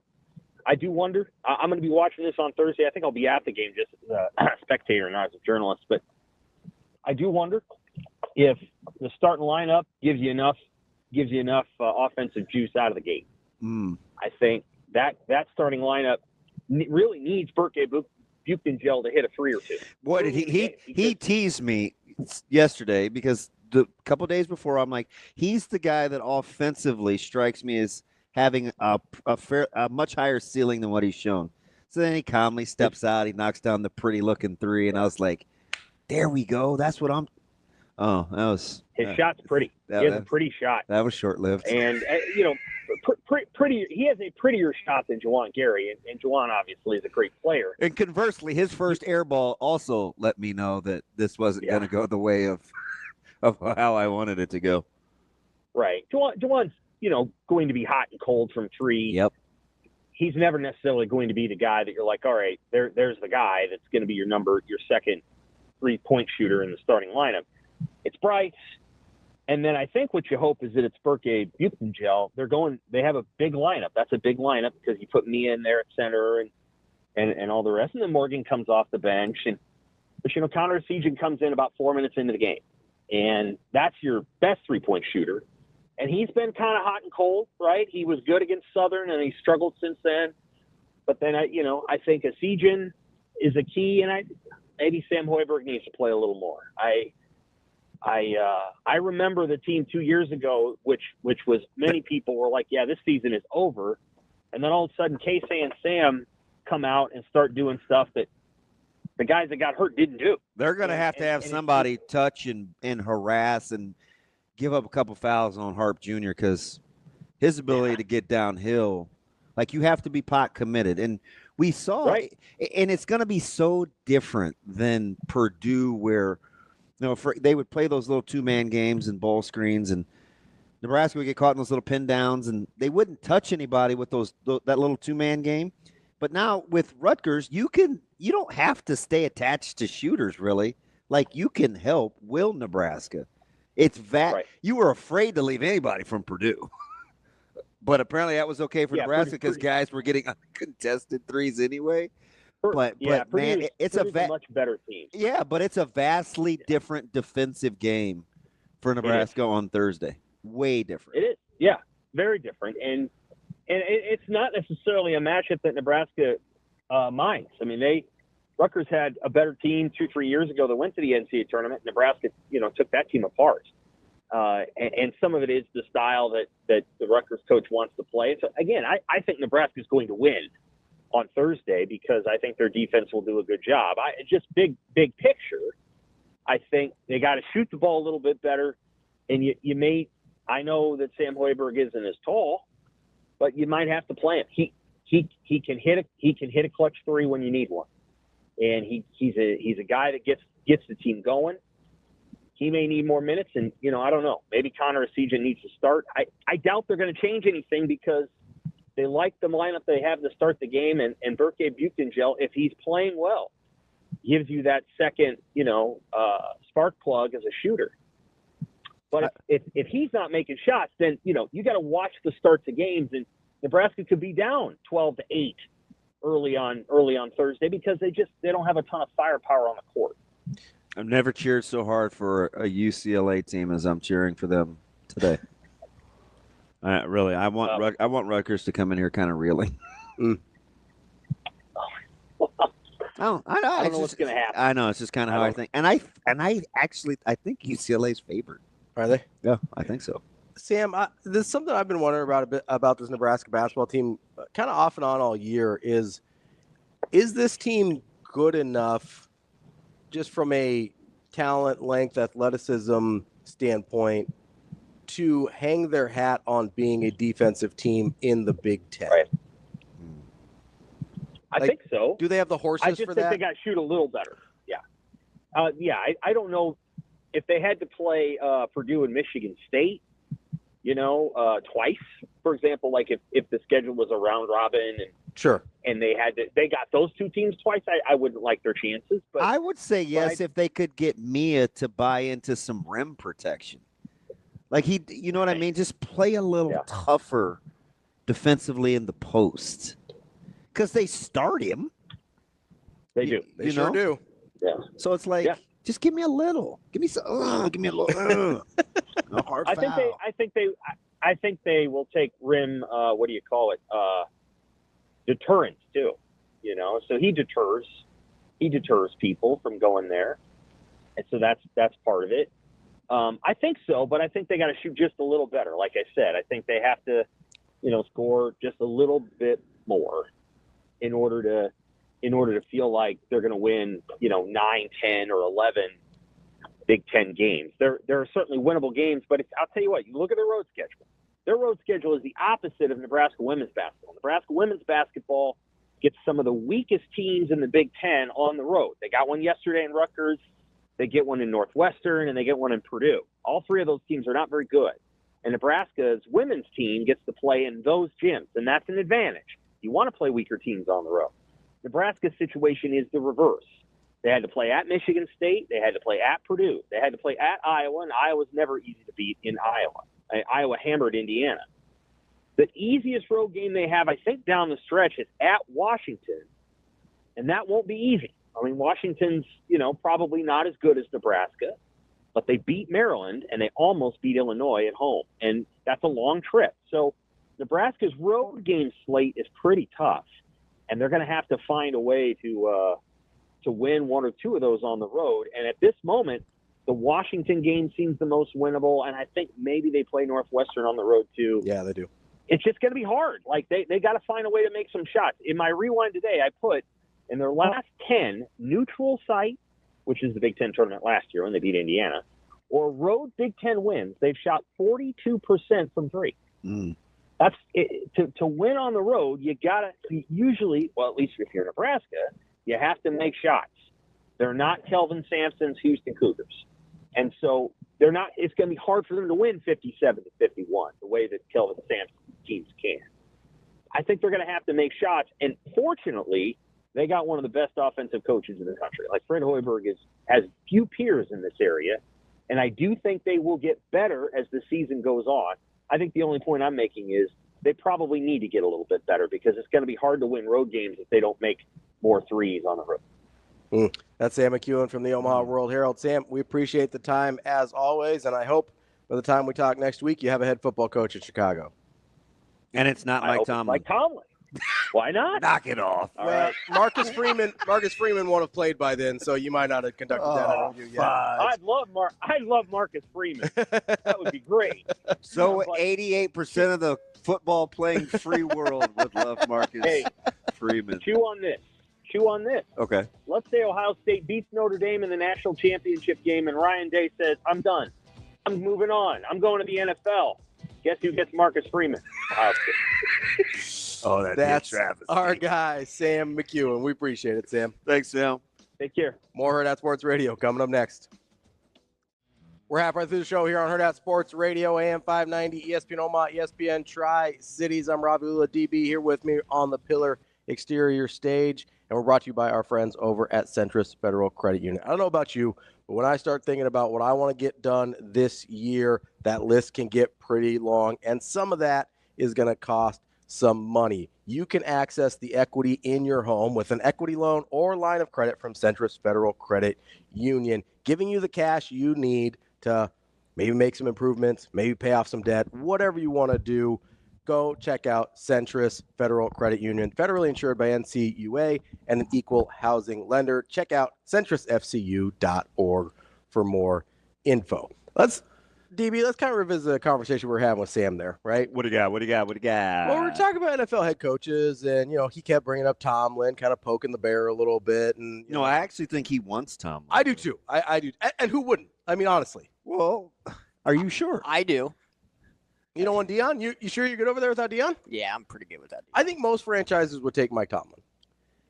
I think there's a handful that I don't know that the Rams are switching Sean McVay for Mike Tomlin. Yeah, there's a handful that feel pretty good about their situation, right? But most franchises in the league, I think, would take Mike Tomlin tomorrow. And the Bears are certainly one of those franchises. I got to get him off my algorithm. He's getting killed. Who, Tomlin? Yeah. But you brought up an interesting thing in the break because you obviously have an affinity for Mike Tomlin. Yes. And you brought up that he might actually test your Steeler loyalty. So there's very few people, and I don't know if this is an age thing or what, but I'm a teams guy. Not a players guy. Not a players guy, historically. Mm-hmm. Right? Like I don't follow guys that from franchise to franchise. No. But there are a few players that I have absolutely loved that have tested my loyalty. I never had to worry about it with Kobe. Sure. Lifer. Even though I hated Kobe early. Okay. Never had to worry about it with like Greg Lloyd, just guys, Ronnie Lott. Mm-hmm. Even Jordan. Jordan would be in the Tomlin category of guys that I absolutely love, where if they went someplace else, I'm like, would I still cheer for you? It certainly did. It didn't happen with my favorite of any sport of all time, which is Pedro Guerrero. Okay. Pedro Guerrero was the first person that I can remember as like a 5-year-old loving Pedro Guerrero. When Pedro Guerrero was not a Dodger, I did not like Pedro Guerrero. Didn't have anything to do with him trafficking or none of the other stuff. None of the extracurriculars. But Tomlin, I would want Tomlin to retire. I don't think I could ride with Tomlin in Chicago or. You know, it's funny. I just don't. Do you have people like that? Oh, for sure. So I was actually kind of just going through like a list in my head. I even cheer. Dion is in that category. I cheered for Dion as a Cowboy, which is shocking. But I had posters of that guy. Yeah. So I'm a little different. If I can like you when you're at Florida State and I'm that age. Fair. Yeah, fair. I mean, I'm in my early teens. I would say, yeah, that's right before you went to college. I'm pretty passionate about college teams. About Dion. And I did not care that he was a Seminole. So I'm a little different than you on, like, for the NBA, I'm a players guy. I always have been, even when I was a kid. I like the Bulls because of Jordan. I like the Lakers because of Kobe. I like the Warriors because of Steph. If Steph left Golden State tomorrow, I'm following. Like, I'm going with Steph. Steph's my guy until he's done, and then I'll find a new guy. Like, that's kind of how I operate in the NBA. But in, like, baseball, for instance, I'm not rooting for the Dodgers because of Mookie. I love Mookie. Yeah. Not rooting for the Dodgers because of Mookie. I didn't root for the Mets because of Pedro. Now, I watched his starts because I love watching that guy pitch. But I didn't root for the Mets because of Pedro. I was still a Red Sox fan. Basketball is really the only one where I'll follow the guy. And I haven't really had to worry about it with Jordan and Kobe because they were pretty stationary for most of their career. And, you know, Wizards Jordan just feels like an entirely different person, so I don't even know what to do with that. But, yeah, I don't know that there's a coach that I would follow there. Like, I have an affinity for Andy Reid. I really like Andy Reid. But his teams were never my favorite team, right? I just think Andy Reid's a really good coach. I appreciate him. Like, I wouldn't follow Shanahan. I haven't followed Harbaugh. Like, I like Jim Harbaugh. I thought he was good. Now, I rooted for him some at Michigan because it fit my narrative of, you know, like the SEC can go bleep off. But, like, it wasn't because of Jim Harbaugh. It was because I wanted the Big Ten and the Northern College football to do something. Mm-hmm. If Kyle Shanahan left tomorrow, I'd be like, all right, who's next? Yeah. You want a perfect example of the opposite way? What's that? Pat Riley. Pat Riley was people joke about it. Mm-hmm. Pat Riley was officially dead to me. As soon as he left LA. Yeah. When you go do something successful with somebody else, I'm out. Yeah. You know, I love Pat Riley because Magic loved Pat Riley. And as you know, I'm a huge Magic Johnson guy. And Magic Johnson talks about Pat like basically rallying his trajectory, the arc of his career because he held him accountable. Yeah. Changed how Magic's career was going to go. Yeah. Which, by the way, I watched the 1993 NBA All-Star game yesterday. Oh, yeah. It's dumb. Don't even ask. I'm killing time. Do you know who the broadcaster was for NBC? Who? Tragic Johnson. Oh, I forgot he broadcast for a while. Yeah, fresh off the announcement. So, you know what's funny is that was the following year. Yeah, so I was rewinding. I was thinking that you were talking about 92 where he didn't play and then played in the All-Star game. Yeah, he was on the broadcast. He was not a good broadcaster. No. He's not a good broadcaster. He broadcasts like he tweets. Yeah, I was just going to say that. That they made a basket. Josh Allen is really good at football. Congratulations on winning that game. Yeah, he was like a bot tweeter before that existed. Steph Curry sure can shoot. Congratulations to the Golden State Warriors. Steph Curry, good shooter, huh? I would be mostly concerned if the Steelers changed coach that would open up a door for more coaches to come in through Pittsburgh. No, I could. As in, because they've only done, 3 in the last 50 years? Yes. That, I mean, Yeah, you're opening, I get it. you're opening up that door. I get it. The stability factor. Yeah. So, and Mike's a young guy, but I'm going to ride with him here. See, I admire this conviction. So Mike D, he was like, and I'm Mike D, and I get this is my guy though. Delaware? Yeah. Yeah. So he goes, I followed Peyton Manning when he left the Colts. Now that he's retired, I don't have an NFL team. See, I can kind of ride with that. That's fair. And he's on the young end. Yeah. Like guys in his demo Typically follow players. follow players. Yeah. No, And maybe he is saying that because he rode so hard for P. Manning. Like that was. He just hasn't found a guy that he's liked that much. I wonder. So did he ride with the Broncos? Yeah, that's what he said. He said he followed him. He followed him when he left the Colts, so he rode with the Broncos, and then when he retired, he doesn't have a team. Honestly, I could be that. Now wait a minute. Where did you? He said I followed Peyton Manning when he left the Colts. That is his first one. No. Yeah. Are we reading it? 8:34. He says I followed Peyton Manning when he left the Colts. Now that he's retired, I don't have an NFL team. Yeah. So my question is, where did you get the Broncos? Because he left the Colts for the Broncos. So you're assuming that he followed the Broncos? He said if he followed Peyton Manning when he left the Colts, where else would he be following him? I read it as almost until. No, I mean he said maybe. I might. Yeah, he said he rode with the Broncos. Okay. Named his daughter Peyton. There you go. Oh, that's right. There you go. That's what a wackadoodle. Although I could see myself in that position where when Curry retires, there's not another guy I like that much, and so I just don't really have an NBA team. Until I can't guarantee there's going to be a guy I like as much as Curry. Oh, that makes absolutely no sense. Why? It's just foreign, right? I mean, this is coming. You just have no context for it. I don't. Yeah. Right. Okay. I mean, I cheered for Mark Malone. I cheered for Woodley. I cheered for Cliff Stout. Like, I mean, and these were guys that followed Bradshaw. Yeah. Right. So I'm like, ooh, you just got to hang in there. Like, these guys are not going to probably be very good. Yeah, I don't know what it is with. I put it to you like this. Yeah. I'll do it just the opposite. Mm-hmm. I cheered for the Steelers. Mm-hmm. Cheered my brains out, knowing Cordell Stewart was their quarterback. You like Cordell more or less than Neil O'Donnell? Significantly less. Really? Because you don't like Neil O'Donnell. I can't stand Neil O'Donnell. That's why I asked, because you hate Neil O'Donnell. Well, I dislike him for different reasons. I think Neil O'Donnell went belly up in the biggest game of his career because he was afraid. He choked hard. And I don't like Cordell because he's a Buffalo. That's fair. So it's different. Different petty. strokes. Hate him for different reasons. Yeah, different sort of petty. That's DB. I'm Ravi. We'll be back. More Hurrdat Sports Radio coming up next. Welcome back, Hurrdat Sports Radio, AM 590, ESPN Omaha, ESPN Tri-Cities. That's DB. I'm Ravi Lulla here at Hurrdat Sports Bar and Grill. Oh, my gosh. What is going on? Oh, you got to get Aaron Rodgers. Go get your guy, Aaron Rodgers. Do you need a minute to process? You doing okay? You need a second? What happened? You think... What? What is going on? I mean, Aaron Rodgers looks real In the nice. past 5 minutes, Looks real nice in the black and yellow. I'm fighting with you off air. What'd I do? He's wearing that Tommy Maddox.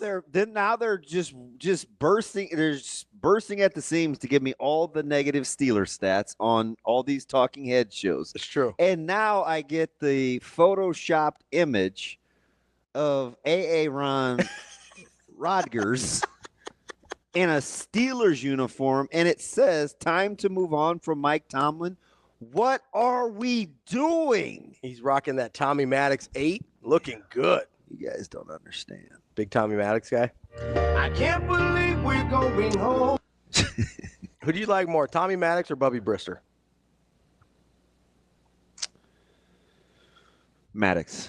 That's kind of random Steelers quarterbacks. That's a good pull. That's a good pull. Couldn't get over Bubby's accent. Yeah. Yeah. Well, with a name like Bubby. Yeah, probably Maddox. Even though we got him from a de facto league.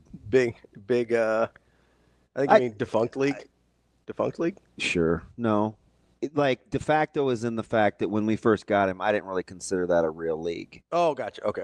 Yeah, not defunct as in no longer exists. Okay. I appreciate you trying to put I wasn't sure what you things meant. in my mouth. I wasn't sure what you meant by de facto. Well, ask me for clarity. Well, I just assume you spoke wrong. No, I'm super shook.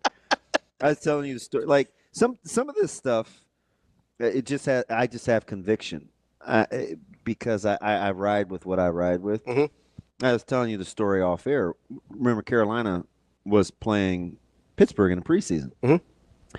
And not only was I just ecstatic to be on the same field as the Steelers, forgetting that I was playing for the other team. Yeah, inevitably going to probably get cut, and still wearing a fat kid number and all these other things. Big number 35. I went over. Dante Jones was on the other side, and this is in pregame, and I'm like, man, how in the world are you? How can you play with? This is just dumb me, but I'm being honest, right? So I have to tell you the good. And you're what, like 23? I'm a kid. Yeah. I'm like, man, how are you playing with Cordell Stewart? We hated that guy. He a buff. I didn't talk like that. What's wrong? Okay. See, now I can't conjugate verbs because I was 23. No, he a bum. No, I said buff. He a buff. Oh, okay. Do that, Tony. Do that dialect. I just did. That just bolstered me. Wow. What does buff mean? And he's like, and he would always say Shorty. He's like, look, Shorty, like this the league. We're getting paid, man. This is what I do. I was like, shoot, man, I've only been here 4 months. I better change gears because that ain't how I think. I'm running behind a guy named Scott Green from Michigan State, and I can't stand that guy because he's a Spartan. You mean I gotta like this guy? That's in the pre-Big Ten days. No, we had just played them though. I know. Still, and I mean, you beat it by like 45. It's just weird, right? Like I'm those things I haven't grown out of. Yeah. The pettiness that comes from an honest and deep place. Like right. But ride or die. I'm that dude to this day. I am super ride or die, all in, all out. Yeah, there's some teams and people I'm like that with, and there's some that I'm just like, I'm all right. Like I'm like that with people, places, things. That's true. There's some people you're riding with that you need to let die. Just kind of let that. Do I need to trim some more fat? I think you need to clean up the vines a little bit. Got some sour grapes on there. I got rid of Austin this weekend. Who else I need to get rid of? Hear the word. Preston.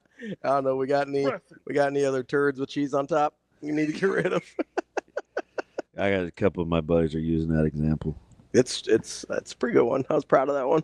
Yeah, I need to switch it up. I know you don't like to give me credit. I gotta switch it up. I just I don't understand what the national TV's obsession is with your Steelers. Yeah, well, at least they've moved on. Now we're going to talk about Mac Hollins. They're going to circle back around to it, I'm sure. This is interesting too to watch Buffalo kind of be an underdog. Yeah, isn't that something? And I don't know. Since when is Buffalo ever playing with house money? But it appears like they are this year, and I think it's incredible. So I don't know if I'd call them an underdog. I do think they're flying below the radar. Okay, so of the 3 of the 4 teams that are left, yes, they're probably third. Right. After Chiefs, Ravens. And this is Buffalo. Yeah, no, that's what I'm saying, under the radar. Like, I don't think you would look at them and be like, oh, man, this is a scrappy bunch and whatever. Like, but kind of. Maybe it's just me. I think they are. I think people are forgetting about them. They are kind of a scrappy bunch. No, I get that. I just don't know that that's the perception of them. I think people are just forgetting about them.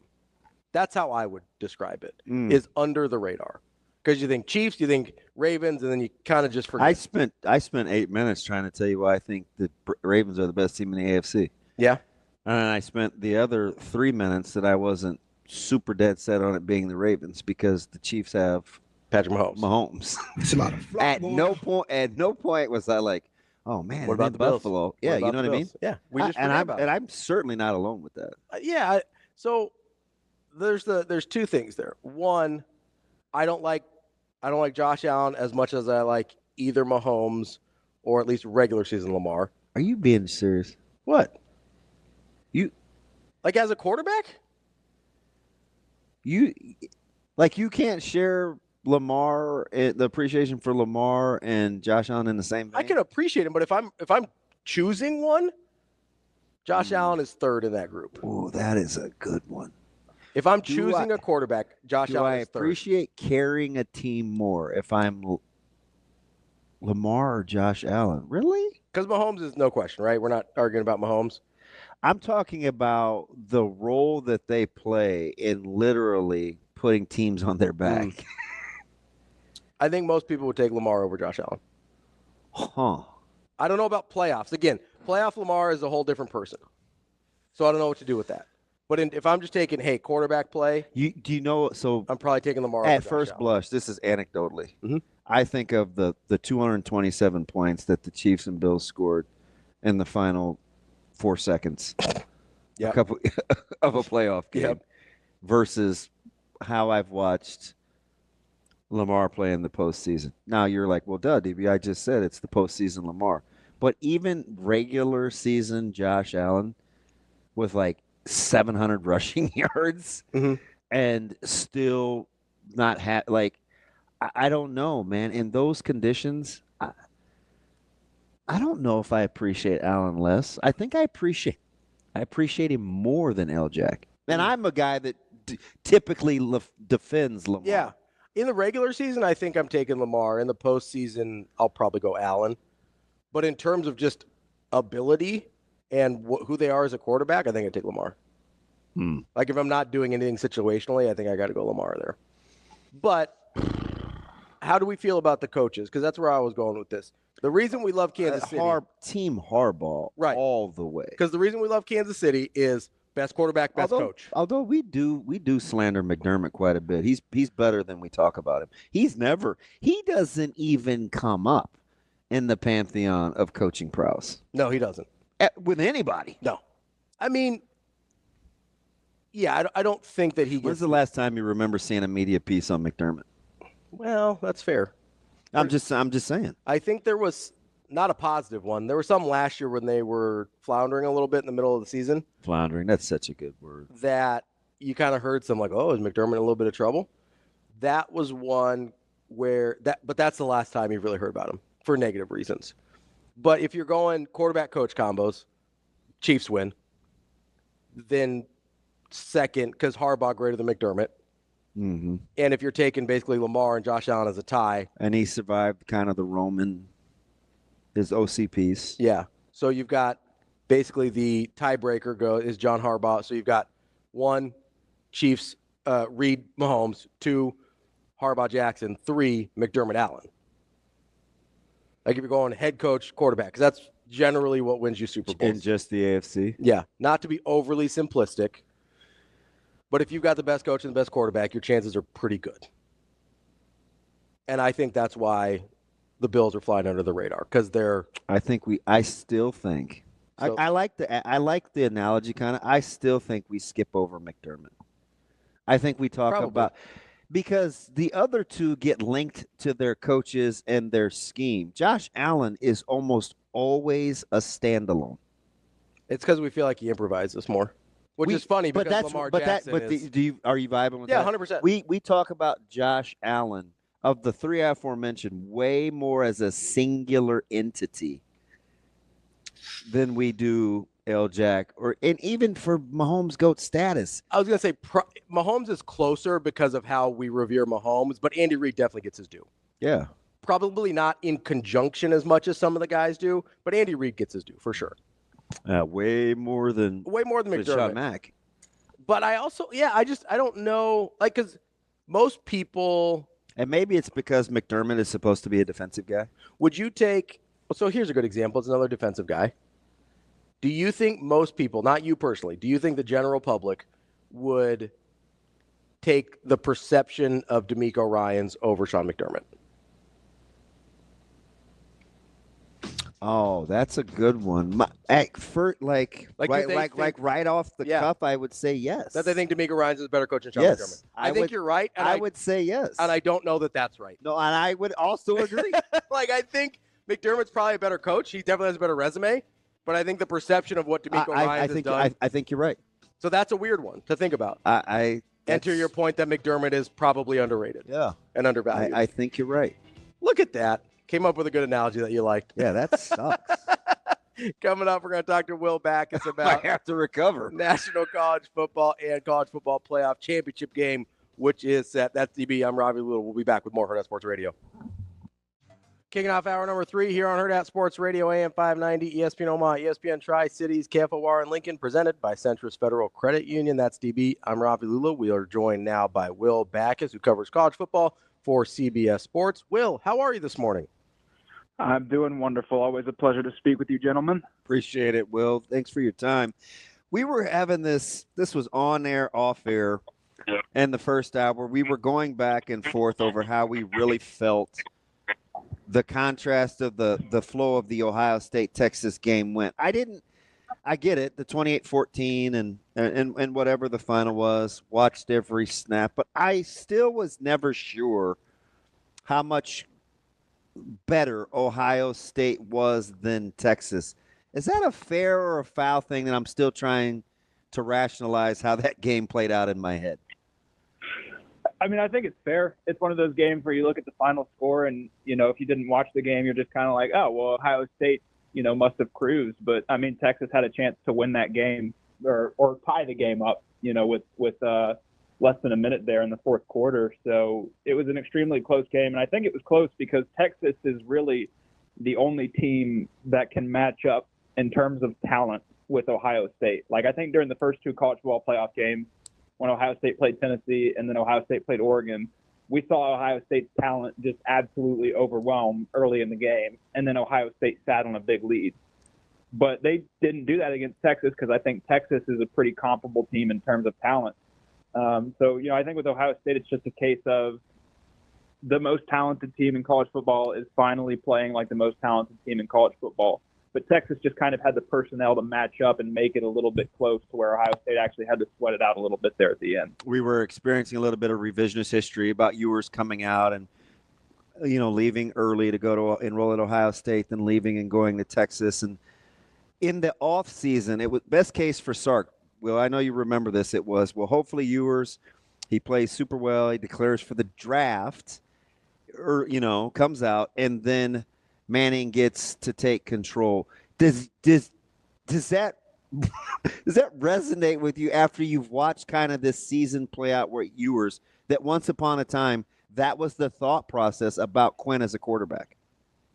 Yeah, I mean, entering the year he was a legitimate first round prospect, and I think if he still declares, I'm not going to say that he's going to be a first round guy, but I think that he's got the arm talent to where teams are willing to take a flyer on him in the middle rounds. I think he'll still be drafted pretty high.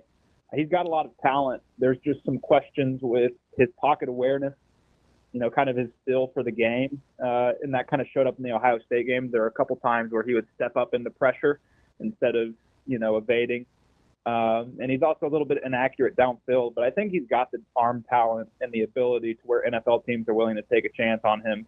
And I honestly think regardless of whether he goes to the NFL or not, Texas is going to try to gently persuade him to move on to something else. Because I don't think they can look at Arch and be like, hey, man, you got to sit for a third year. Yeah. Like, I don't think that that's something that they can do. So, whether he declares for the NFL or not, I think Texas is Arch Manning's team next year. Will, as you look at that Ohio State team, obviously we watched Notre Dame as well. I think everybody would agree Notre Dame or Ohio State more talented top to bottom than Notre Dame. Is Notre Dame talented enough in the right places to give Ohio State a game? I think a fully healthy Notre Dame team is, but I mean, Notre Dame just has so many injuries stacking up, especially along the line of scrimmage. Like just yesterday, I think it was announced that their left tackle, Anthony Knapp's going to be out. Yep. They're missing a starting guard, Ashton Craig. And then on defense, they're missing 3 defensive line starters too. I think that's going to kill them against Ohio State. Like I don't know if they can match up in the trenches against Ohio State. I know Ohio State has some offensive line injuries too, but Ohio State's offensive line has been playing extremely well, like with regards to those injuries. And Ohio State also just has an absolutely ferocious defensive line. And we saw Penn State give Notre Dame some troubles there with Penn State's defensive line. Abdul Carter with one arm still wreaked havoc that entire game. so I think there's some extreme concern there. But then I look at Notre Dame, and I'm like, they've had these injuries, most of these injuries since October, and they're still doing this. Like, I don't know, I have trouble counting them out entirely. So I think it'll be interesting. Notre Dame's just a really scrappy, gritty team. I think Marcus Freeman has done an incredible job coaching this team. I didn't expect them to make it this far at all with all the injuries they've had, and they still keep blowing my expectations out of the water. So I think there's some concern along the lines of scrimmage. It's cliche to say, but that's obviously where the game will be decided. And so, I wouldn't be surprised to see Ohio State kind of jump all over them early, but I also wouldn't be surprised to see Notre Dame hang on more than people might expect, just because that's what they've been doing all year. If Ohio State's going to continue to be who we think they are and get this done, which of these statistics needs to probably change more? The 24 for 33, the 1-to-1 touchdown to interception ratio for Howard, or the 16 carries for 78 yards between Henderson and Judkins? I think that they need to run the ball better. And I mean, obviously, Judkins and Henderson are more than capable of doing that. They're incredibly talented running backs. And some of it during the Texas game was Texas has an incredible rush defense. Like they've had the best rush defense in the nation all year. That secondary quietly fits really well in the run game, don't they? Playing behind that fearsome force. They really do. Boy, they bring it. Yeah, they do. They're a very disciplined team. They play smart football, and obviously it helps that they're all extremely athletic, former blue chip prospects too, so they can erase a lot of, those mistakes and cover a lot of the field. So yeah, Texas was just a tough matchup, and Notre Dame is too. I mean, Notre Dame has an excellent run defense, even with the injuries. You've still got an example of a team that's extremely sound, plays very smart football. Obviously, Marcus Freeman has the background as a linebacker, defensive coordinator, so he knows how to coach his guys up. And so I think Ohio State's running backs definitely need to be better, because Will Howard is a good quarterback, but he's not the type of quarterback that I think is going to win you a game by himself. So he's. Go ahead, Will. I'm sorry. Sorry, go ahead. No, go ahead. I was going to say, I think the X factor in this game is not a player or a unit. I think it's a coach. I watched what Texas was able to do on the back end, right? The late coverage moving, the high-lowing Jeremiah Smith. And then I look at how I think Notre Dame is built in the secondary and their athleticism on the second level. I think Al Golden will have a very good plan with Notre Dame on the back end, because they have some similarities to Texas in terms of they've got in-box, out-of-box safeties that can get down and play, and they're pretty good on the outside. Conceptually, do you like the matchup of Golden's mind versus Chip Kelly's discipline? I do, yeah. I think it'll be fascinating to watch. And, you mentioned, I think a key to throwing Ohio State's offense out of sync is getting in Will Howard's head early. Like we saw during the first two college football playoff games, right? He got into an early momentum, and then he started to carve Tennessee up, and he started to carve Oregon up. If you can get after him early, I think that's the way to kind of disrupt Ohio State's offense. And I think Notre Dame is more than capable of doing that, because a lot of the blitz schemes that Al Golden has cooked up this year are very, very unique, very creative.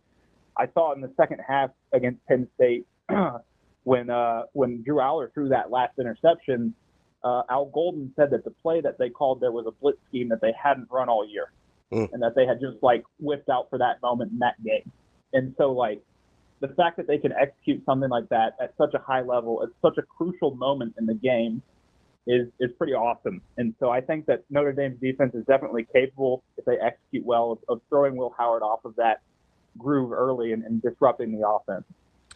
We're talking with Will Backus from CBS Sports. Will, I definitely agree that Notre Dame's defense can hang. The question I keep coming back to is, can Riley Leonard, and maybe more importantly, can those receivers win enough for Notre Dame to score enough points to beat Ohio State? Yeah, I think that's the key. Riley Leonard's a gamer. He's a winner. I like what he can do with his legs. And he honestly had a couple really nice throws against Penn State, too. I think he's a better passer than a lot of people give him credit for. He's completely agree. He draws a lot of comparisons to Daniel Jones, which, I don't know if that's entirely fair. I think he's a little bit better passer. I am concerned about Notre Dame's wide receiver talent specifically.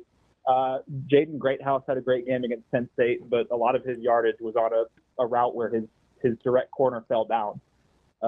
And so, I don't know if Notre Dame necessarily has the wide receivers to match up against Ohio State's secondary super well. So they're going to have to get really creative on offense to kind of scheme guys open and get them out into space to make some plays. And, I mean, they've got Mike Denbrock at offensive coordinator, and he's a very capable offensive coordinator, obviously. So I think that they're going to have a good plan.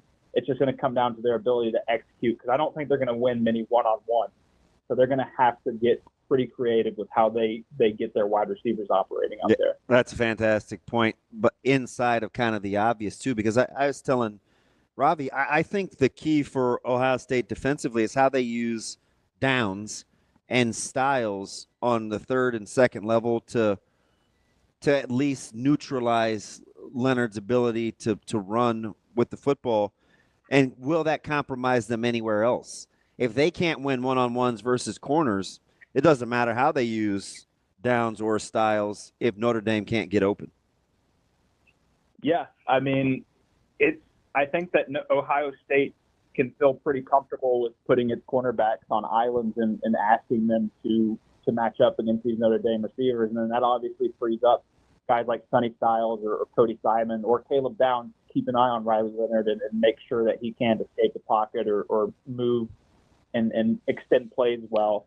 And, I mean, obviously a guy like Caleb Downs is more than capable of covering a lot of field, running around and keeping Riley Leonard in check. I mean, you saw in the Texas game, that pitch that Texas had on second and goal, where, Caleb Downs was in the backfield in like half a second, because he's just an insane athlete. And so, yeah, he's more than capable of tracking down Riley Leonard. And, I think, like I said, I think Ohio State is probably confident in asking its cornerbacks to be in one-on-one situations and be able to kind of lock down the passing game by themselves. To this point, I got to go back in your Rolodex because you brought it up. And I think it's interesting because we came back the next day and we talked about versus Georgia. I was surprised at how easily Leonard got to the corner in some critical running situations versus Georgia's defense. I guess deceptively fast, for lack of a better term, other than sneaky fast, as they were to use with Leonard. But are we sure he's not a better athlete than we give him credit for? I think he's a great athlete. I mean, we know he's got a hoop game. Yeah, he's a former basketball player, and that takes a ton of athletic skill, and obviously, like, a lot of those skills in basketball kind of translate to football when you're running in the short area, change of direction stuff. So having that background definitely helps him with his footwork when he's running. It helps him be a little bit more agile when he's running, and so, I definitely think he's more athletic than people might realize, and he's also an extremely tough runner. Like, he doesn't go down easy. He's not the biggest guy, but he's not afraid to absorb contact and run through tacklers. During that Georgia game, there was that one third down conversion late in the game where he just throws himself at Malachi Starks. We're talking about an All-American safety here. Yeah. And he just, throws his body like a spear at Malachi Starks to pick up the first down. Like, he's not scared to do that type of stuff. He's a pretty fearless guy. So, and that was after he ran around him a couple of series earlier on third and 4. Yeah. And I think that fearlessness is key when you're playing a defense like Ohio State, because, all 11 guys on Ohio State's defense are probably going to be playing in the NFL one day. There's definitely like a mental factor when you're lining up against something like that. And I don't think Riley Leonard is rattled. And I don't think there's, he had a couple bad throws against Penn State, threw a couple interceptions, and he still went out there, and won the game. So I don't think he's going to get rattled. So I definitely think that his mental ability and his athletic ability are going to be key. Will, what type of load do you think Riley Leonard can carry in terms of carries? He had 18 against Texas. I mean, it sounds like if we're all kind of on the same page here, it sounds like we think he's going to need at least that many against Ohio State. Or excuse me, he had 18 against Penn State. It sounds like it's going to need at least that many against Ohio State to give them a chance. Like, how many carries is too many for Riley Leonard? I'd probably try to cut him off before he hits 20. I mean, that's a lot of carries for any player. And then you're talking about a quarterback. And I know that he's the type of player that's going to want to run a lot. Mm-hmm. Like, he likes to have the game in his hands. You know, I mentioned earlier that he's a gamer. You know, he likes to decide things. And I also think that Notre Dame is probably watching tape from the Tennessee-Ohio State game. And Tennessee didn't move the ball consistently well, but when they did, Nico Iamaleava was doing it with his legs. Like, he had a pretty good rushing game against Ohio State. You know, I think a lot of that was maybe Ohio State being caught by surprise because Nico didn't run a lot this year in general. And they're obviously going to know that Riley Leonard is a rushing threat. But, you know, I think with how Mike Denbrock used Jaden Daniels at LSU last year, right, obviously a supreme rushing quarterback option, he's obviously got a lot of plays that he knows how to identify mismatches, how to identify defensive alignment, and say, okay, this is when you can run and feel confident about your ability to run. And so, you know, I'd try to cut him off for 420, but I think, you know, probably in the 15 range is what we're going to end up seeing just to keep Ohio State's defense honest and maybe even open up the passing game. Because if you can take a guy like Caleb Downs off of covering deep, even if Ohio State's cornerbacks are talented, that really helps in the passing game because it keeps a guy from, you know, covering deep or helping in coverage. Well, let me ask you just topically, college football going forward. Obviously, it's a great time to want to sue and get into legislation with rights and what's going to happen. Which do you think happens first? Playoff expansion or collective bargaining? Ooh. I'll say collective bargaining because the playoff can't change until 2026, right? Because it's locked into its current format with the contract through then. Collective bargaining could possibly come at any point in the next year. Is it that crazy? Yeah, I mean it is. But once those revenue sharing rights hit in, I think that's when we start to see a lot of that turn towards collective bargaining. And you know that's going to happen, you know, pretty upcoming this year. So, I think collective bargaining could happen sooner, just based on the timelines of those two things matching up. And it's crazy to think about, but that's just kind of the modern era that we're headed towards with players making money from different avenues. Well, I kind of want to go big picture here. Is there a job that Notre Dame should be worried about with Marcus Freeman? I think the only one, because I mean Notre Dame's a great gig. Yeah. Don't tell that to Brian Kelly. Yeah, I know Brian Kelly left it behind. Can't win a championship there. Yeah, that hasn't worked out.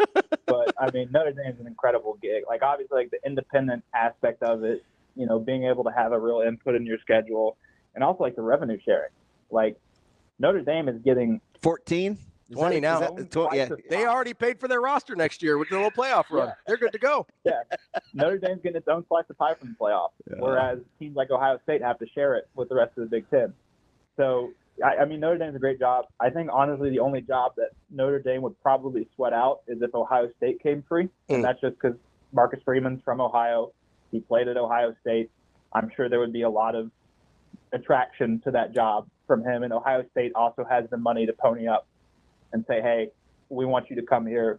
You know, what do you want? And so, you know, I think that's the only job that Notre Dame would sweat.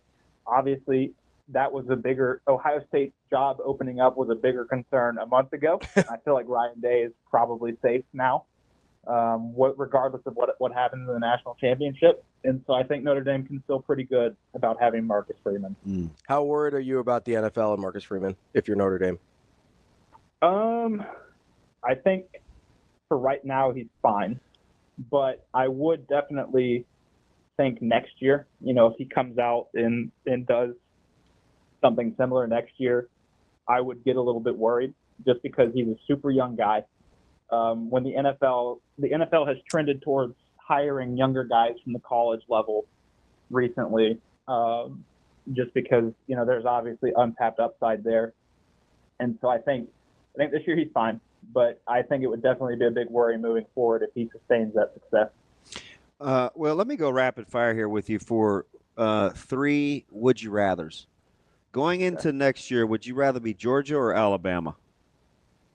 Georgia. Hey, next year, would you rather be Penn State or Michigan?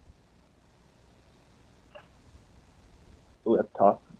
Michigan. Going into next year, would you rather be USC or Oregon? Oregon. If you had to pick a conference to land in tomorrow, would you take the ACC or the Big 12? Probably the Big 12. What gives the Big 12 the nod for you? Because the Big 12 does not currently have schools that are actively trying to abandon ship. Fair. I think that's a pretty big advantage. Fair. Oh, Will, that is touche. Could I make the argument? Touche. Could I make the argument though that the Big 12 feels more like a Group of 5 conference? Just the actual teams in it. I think it does.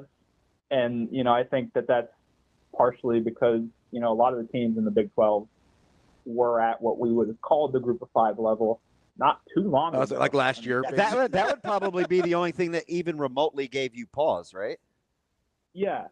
I think so. But, the Big 12 seems very solid. Obviously they were pretty close to getting 2 teams in the college football playoff this year. If they didn't beat each other up and cannibalize each other down the stretch, they would have gotten at least 2 in there. I think it's an overall really strong conference. And also, if I'm thinking I'm a school that wants to join either the Big 12 or the ACC, I think the Big 12 presents a better opportunity to win the conference. Because, I think there's going to be a different school winning that conference every single year. And from what we saw this year, it seems that almost every single team is on the same level playing field. And so I'd like to pick a conference that has that door open every year as opposed to the ACC, where you can almost always count on it being Florida State. I know Florida State sucked this year, but in normal years, Florida State, Clemson, teams like that kind of dominating at the top. Maybe every once in a while a Pittsburgh or a Wake Forest sneaks up on you. But it's a little more there's some more dynasties in there as opposed to the Big 12, which is just wide open, and it's crazy every year. Let me go back to something. Two programs that may be on a similar trajectory, especially with how each fan base feels about their current head coach. Would you rather? Would you rather be Oklahoma or LSU? Probably LSU, and I think that's just because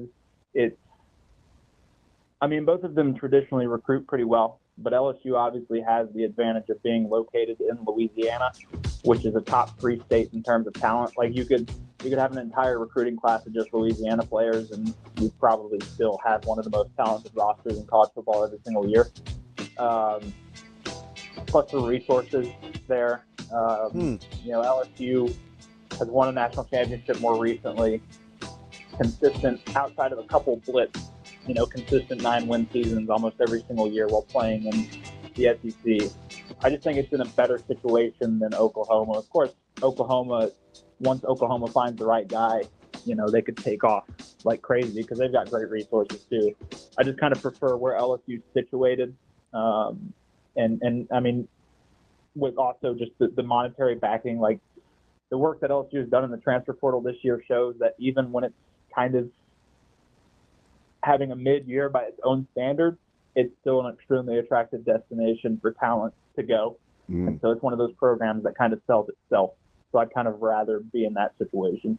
It's Will Backus, CBS Sports. Will, we appreciate it as always. We'll talk again soon. Great stuff, Will. Thanks. Yeah, I appreciate y'all. More Hurrdat Sports Radio coming up next. Welcome back, Hurrdat Sports Radio, AM 590, ESPN Omaha, ESPN Tri-Cities, KFOR in Lincoln. We're live here on the Pillar Exterior stage. That's DB. I'm Ravi Lulla. It's time for Bet On It, brought to you by Warhorse Sportsbook. Warhorse Sportsbook, no bets, no glory. Make sure you get to warhorsecasino.com to check out all their promotions, see what they've got going on for the NFL playoffs, and you can get a full list of their house rules as well. That's warhorsecasino.com. DB. Yeah. So we've been just okay. What? Right around 500. On our picks? Yeah. Can I make a trade? I'm spoiled. I'd like to make a trade. Ooh. Okay. Can I trade? Because here's the thing. I feel like a Penguin. Spiritually, SMU belongs in the Big 12. So can I make a trade? Okay. SMU for UCF, straight up. I feel like a penguin. UCF belongs in the ACC. SMU belongs in the Big 12. Let's make that trade. Can we do that? It makes more sense. Who's saying no? Makes more sense. Yeah. Can we just make that happen? Yeah. No. I think SMU may be a player, though. I do too. SMU they're loaded I think they may be a player. money wise. Like they're gonna. How much would you have paid for Carson Beck? I don't believe any of the reports, but That's a really interesting question because Miami needs him. because I know what sometimes we thought was happening at Nebraska, and I'm like, you guys, that's Wasn't actually that's happening. Not what's happening. So let's say Ruhl said the going rate last year was $1 million. Yeah.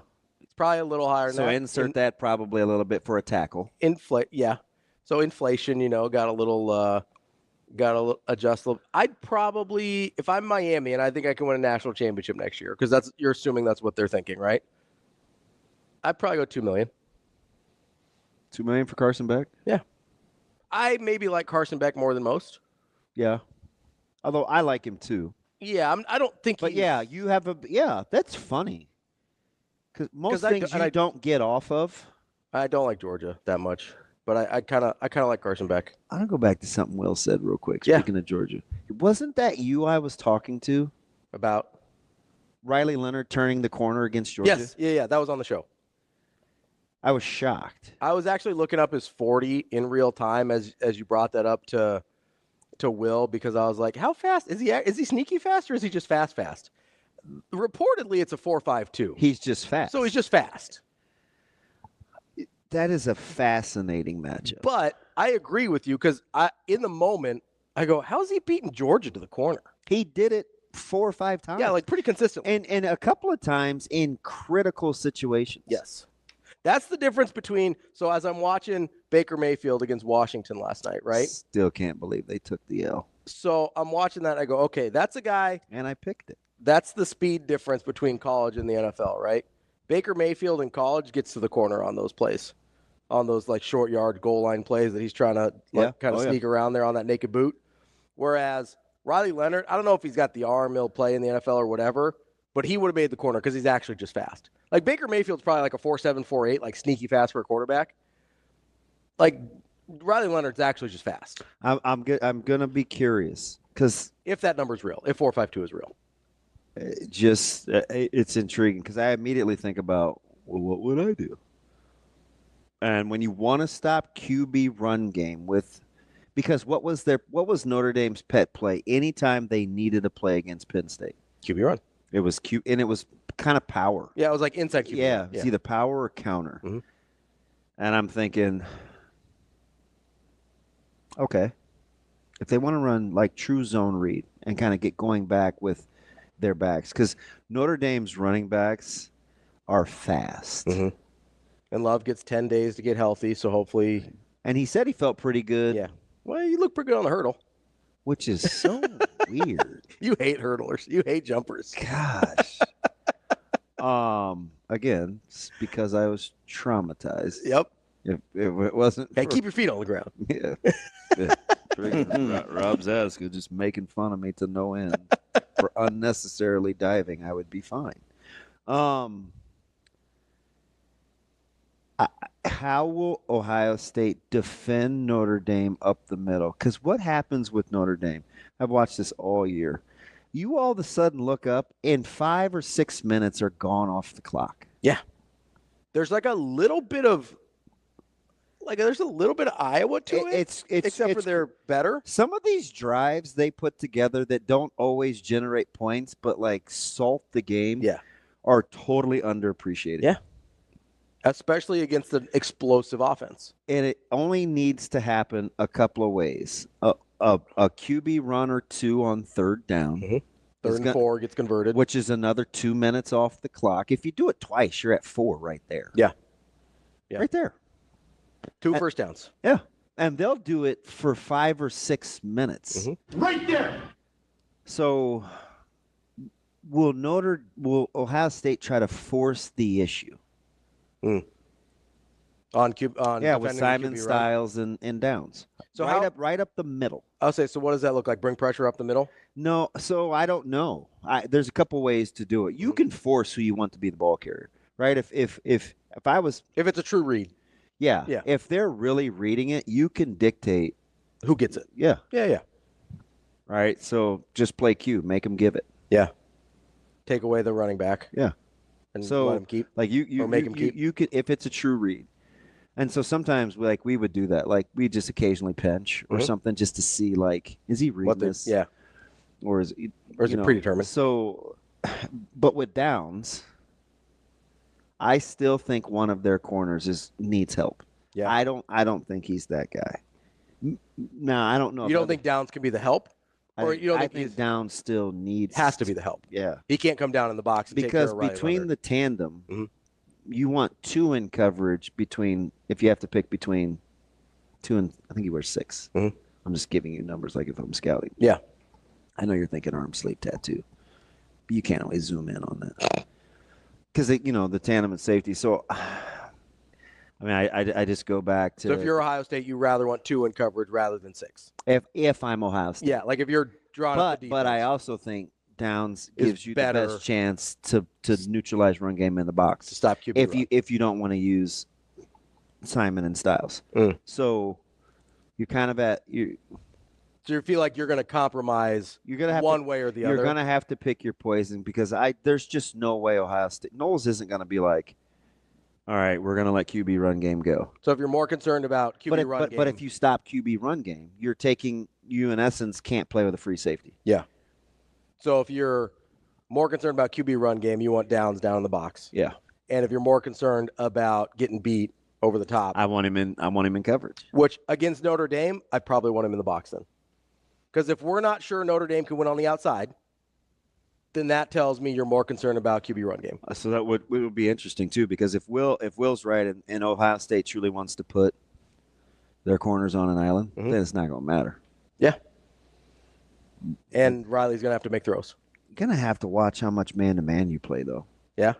Like that, I mean, man-to-man against QB run game can be a recipe for disaster. Right. People get their back turns and it goes. And Notre Dame's a good screen team. So you have – Got to be careful. Yeah, you got to pick your poison. You can't be too aggressive there. Also, like I hope it gets down. I hope it gets down to coaching. I do. So who are you taking? If it comes down to coaching, if it gets 100% Notre Dame. Yeah. If it gets down to coaching, it's Freeman, right? 100% Notre Dame. Which is, I know, kind of wild to say because we sort of have defended Ryan Day a little bit. Be like, hey, that guy wins a lot for somebody that's on the hot seat. I think he's way better than we never talk about his coaching prowess. No. But I think Chip gets impatient and Knowles and hasn't always been consistent. Yeah. So I was trying to explain this on social media, and it's not great radio, but Judkins and Henderson are different runners. Like Henderson is he's a gap guy. Like I would let him run like gap scheme. And I think Judkins is more of a zone guy. So, and you saw it on the screen, right? Like anyway, so Kelly kind of being patient with what happens when it doesn't like bust immediately pop. I think would be important because Golden is he's gonna keep things in front because all Ohio State or all Texas did was they'd get down, they'd rotate between 2 high and 1 high, and they would play 3. And if they played 3, then you have a flat defender to get underneath any outside route that Jeremiah Smith would run, and you're always over the top in 3 anyway. And Notre Dame has the personnel and discipline they're very yes, yeah, they're very interchangeable at safety. Go back and watch number 8. Watts gets a lot of run and he's good. Watch 8 for Notre Dame. We are going to give you a little bit extra bet on it so that we can get to the NFL game coming up next. Gotcha. But it's brought to you by Warhorse Sportsbook. That's DB. I'm Ravi, Lulla. More Hurrdat Sports Radio coming up. Welcome back to Hurrdat Sports Radio, AM 590, ESPN Omaha, ESPN Tri-Cities, KFOR in Lincoln. That's DB. I'm Ravi Lulla. It's never too late to join the show, and it's never too late to get your New Year's resolutions going as well with Midland's Family Urgent Care. Trying to lose a little bit of weight this year in 2025, give them a call, 402-810-9494. They've got specials on both tirzepatide and semaglutide, the two most popular weight loss drugs in the country. They've got specials on those through January 19th. I'm on semaglutide. I'm already down 30 pounds. Make sure you give them a call, 402-810-9494. That's a lot. It's a good chunk. 30 pounds. Yeah, since over the summer. That's a lot. Yeah, we're trying. And you don't even have to watch your sucky caloric intake. Listen, just because you don't like Uncrustables doesn't mean, I care about you. Yeah, I care. I care about getting one of your picks today. Yeah. We need that NFL game. Why do we have to do the NFL? By the way, if these are, I want to know. I'm going to be very unselfish. Yeah. I want you to have these. Okay. And Shane took the other bag, but I want to know if these are good. Okay. Because Selfish. number one, they look sensational. They look phenomenal. Number two, you got first pick. So how did you know which one of what Dookie Clint brought did you? I just eyeballed it, and that one spoke to me. Did you see what I got? Absolutely, Nathan. It's fine. So I'll let you give whatever picks you want to, but we got to get an NFL pick. Okay, so let's process through. I need to look at the numbers. So Vikings and Rams. All right, I want to see what's going on. It is -2.5. I'm looking at it hourly. 47.5 is the total. It is technically a Rams home game, going to be played in Arizona because of the fires. And that's 55% of the bets so far are on Minnesota. Okay. 60% of the money is on Minnesota. Yep.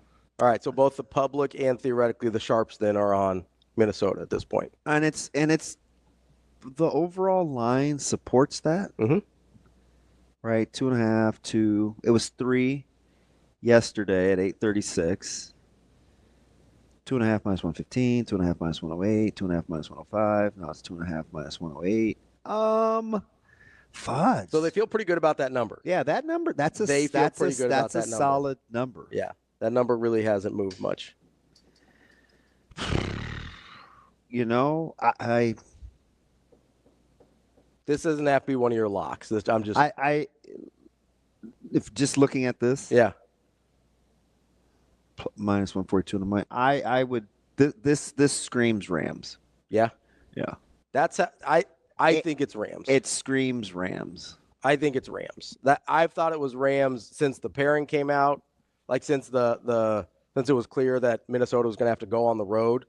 I thought that's a Rams win. The thing that I'm super unsure on is that it's not actually a Rams home game anymore. Yeah. And not that I think the Rams have some huge home field advantage. Because they really don't. It's just the fact that it's a weird spot. Right? It's just the change more than Ravi anything. here for weirdness. Yeah, I don't love the weirdness. That's what gives me a little bit of pause. But I'm also taking the Rams. And frankly, at +2.5, I'm just going to take the money line. I'm going to take the plus money on the money line for the Rams. That's how I want it. But did you have some locks you wanted to give out? Some college hoops? I don't love anything. Nothing really tonight right that you're now. obsessed with? No. Yeah? Not that I would put the old reputation on. I know what my guy Aaron wants me to say. What's that? Although he did tell me, what did he say? Is it Saturday or Friday? Were we watching wrestling? I smell bit. No, he was fishing. So, he sent me this picture. Do you know I have an affinity for ice fishing, but I'm kind of afraid. Yeah, you've told me like you kind of wanted to go, but you're scared of it. Okay, so which I think you're nuts. What are you doing? He sent this picture. It was very clear. Mm-hmm. And I was like, the water or like the ice? Yeah, I was like, okay, that doesn't look very frozen to me. Like solid? Yeah, it hasn't been that cold for that long. Yeah, but he's like, so he's got the drill. He videoed himself so he's like testing, and he said it was 5 inches. That still doesn't seem like a lot. I know for Shane that's a ton, but like it doesn't seem like much. Hey, you can't blame Shane. He's the glue. What? Yeah, I'm not down for ice fishing. I am. There's just no world in which that's something I'm going to do. Yeah. Would you? So you're not doing it regardless. Shane, you know a lot about this. If 5 inches deep, but you only lay like 12 pounds, so you're cool either way. That's all. I think he can walk on water when it's not frozen. Like, he just glides. Does 5 inches seem like a lot for ice fishing, Shane? I don't want to say because I don't want to be wrong. Doesn't seem like a ton. But All there right. are so many guys that love to ice fish. So I'm sure they think it's like, That thing wet. So the Google AI says to safely ice fish, the ice should be at least 4 inches thick. This is considered minimum safe thickness for walking. oh, on so ice. we're barely over the minimum. Come on, Ron. But he's probably like 4 inches. We're more than that. Let's go. Yeah, I'm not about that life. There's a couple things happening there. One, I don't like just being out in the cold just for the sake of it. Dumb. Not a fan. Number two, He's got toys though. Water freaks me out. You have a boat. Yeah, not that kind of water. That's all right. Oh, you mean falling in water? Yeah. The reason I have the boat that I have is because it's big enough that it's not tipping in Lake Manawa. Like, that thing's fine. Mr. Bougie. Like, that thing's not going anywhere in Lake Manawa. We're good there. And so, but yeah, I'm not trying to fall in water. And ice is even worse because you get stuck. Like, You can't can't just read pop. tone and text, but I wonder if he was saying 5 inches like 5 is good. No. Because Googling it doesn't seem great. It Feels didn't like- seem like great when he texted me. Feels just above the minimum. But anyway, I say all this to say he's out on Rutgers. He goes, yeah. And I know his out on personality. Rutgers? I know his personality. Yeah. He goes, I think I'm out on Rutgers. So I know he's probably like, Fair. you blankety blank. I think I'm out on Rutgers. Out on Rutgers. But this is also the same guy that asked me about Minnesota laying 3.5 to Nebraska in wrestling. I was like, bro, I don't know wrestling lines. I thought he was joking. So he's like a real degen. And I was like, but no, I told you he loves wrestling. No, I get that, but like, come on. I'm like, but I was like, no, but they'll win. I said they could win. Yeah. Like the whole key is going to be anyway. This is too much wrestling talk, I know for some, but I'm like Degenerate. The swing was Van D and he won. Yeah. And anyway, I gotta ask you a question though. I am curious that they're catching points at home again. The Rams? No, Rutgers. Oh, Rutgers. To a UCLA bunch that appears to be on shaky legs. Doesn't seem like they really want to play basketball together that much I don't anymore. know. Maybe they just needed one to Get it out of their system. Maybe they need a get right game. Maybe that's Rutgers. There aren't a ton of great games. No, there's not. So let me ask you this, because you asked me the question and I didn't get your answer because I'm not always a good co-host. How much would you pay for Carson Beck? I would have to know what the going rate is, and I would pay that, but not above the going rate. The going rate for, say, I just can't believe how who's so this is a whole new show. It's a whole new show on television. But what's that title? Should Steelers move on from Tomlin? It's a whole new show. Different people. And we're still talking about this. Same stuff, different show. That's how the saying goes, right? So what's it comparable for Carson Beck in terms of other quarterbacks? I mean, he's kind of unique, but other quarterbacks that have transferred in this cycle here. I'm trying to think of one. Well, he's better than Van Dyke. Is he better than he's actually won? The Washington State kid? As a winner, yeah, but as a that might be a decent comp. You talking about skill set? Yeah, that might be a fair comp. Like just in the overall ability. You think you would take? I would probably take Beck. I think I would too. I would take it. I would take Beck. You think you trust but the then he winning more? Did a TikTok with his girlfriend, and I was like, yeah, I'm probably out. That Cavender girl, is that her name? Yeah, that's fine. Is she the basketball player? Yeah. There's and they're sisters, aren't they? Yeah. Okay. Yeah. They're like TikTok stars or whatever. Yeah. And they both are pretty good. Yeah, they're good ball players. Yeah, they hoop. Yeah, for sure. Not my style, but they hoop. Yeah. And they're kids. Yeah, they're just, hanging out. But out on taking it to TikTok. You're not trying to. I don't want my quarterback doing that. Okay, so Mateer would be he's the second ranked quarterback in the class. I'm trying to find a quarterback that's even in the neighborhood of Beck, and there's really not one in this class. Yeah, so I suppose the cost of doing business would be more expensive for him, especially this year where you don't have high end. I feel like there were more higher end quarterbacks available last year in the portal, and you don't have. I mean, Miller Moss is your is one of your next guys. Do you know why I ask you about Michigan and Penn State? Why is that? So apparently it could come down to Nebraska and Michigan for Pete. Should I say Pete? Yeah. The tackle from New Mexico State. Would you compromise payroll for Pete? No. Probably. I feel like it's the conversation of because the Probably best not. available. Okay, so you're not okay. Probably not. See, I don't know. Here's the thing. And are you going to potentially get both starting tackles out of the portal? Well, so that's the thing is, are we assuming Gatula is going to be better or worse next year? Better. Okay. And he was already better than I expected this year. Yeah. You're going to have Grant Bricks another year in the program. You're going to have. I think the verdict is still out on GB though. I hate to say That's fine. I think the verdict was out on Gatula until we saw him. You know anybody that was high on Gunner? Andrew Rogers. You know anybody else that was high on Gunner? Nope. Like last laugh, Andrew Rogers. That was. I'm kind of deferring to Donnie in this situation. Yeah, you're riding with the fact He's done that a good job. He develops guys. He's done a really good job. Out of breath, Brian said, all UCLA needs is another pep talk from their beloved coach. That's right.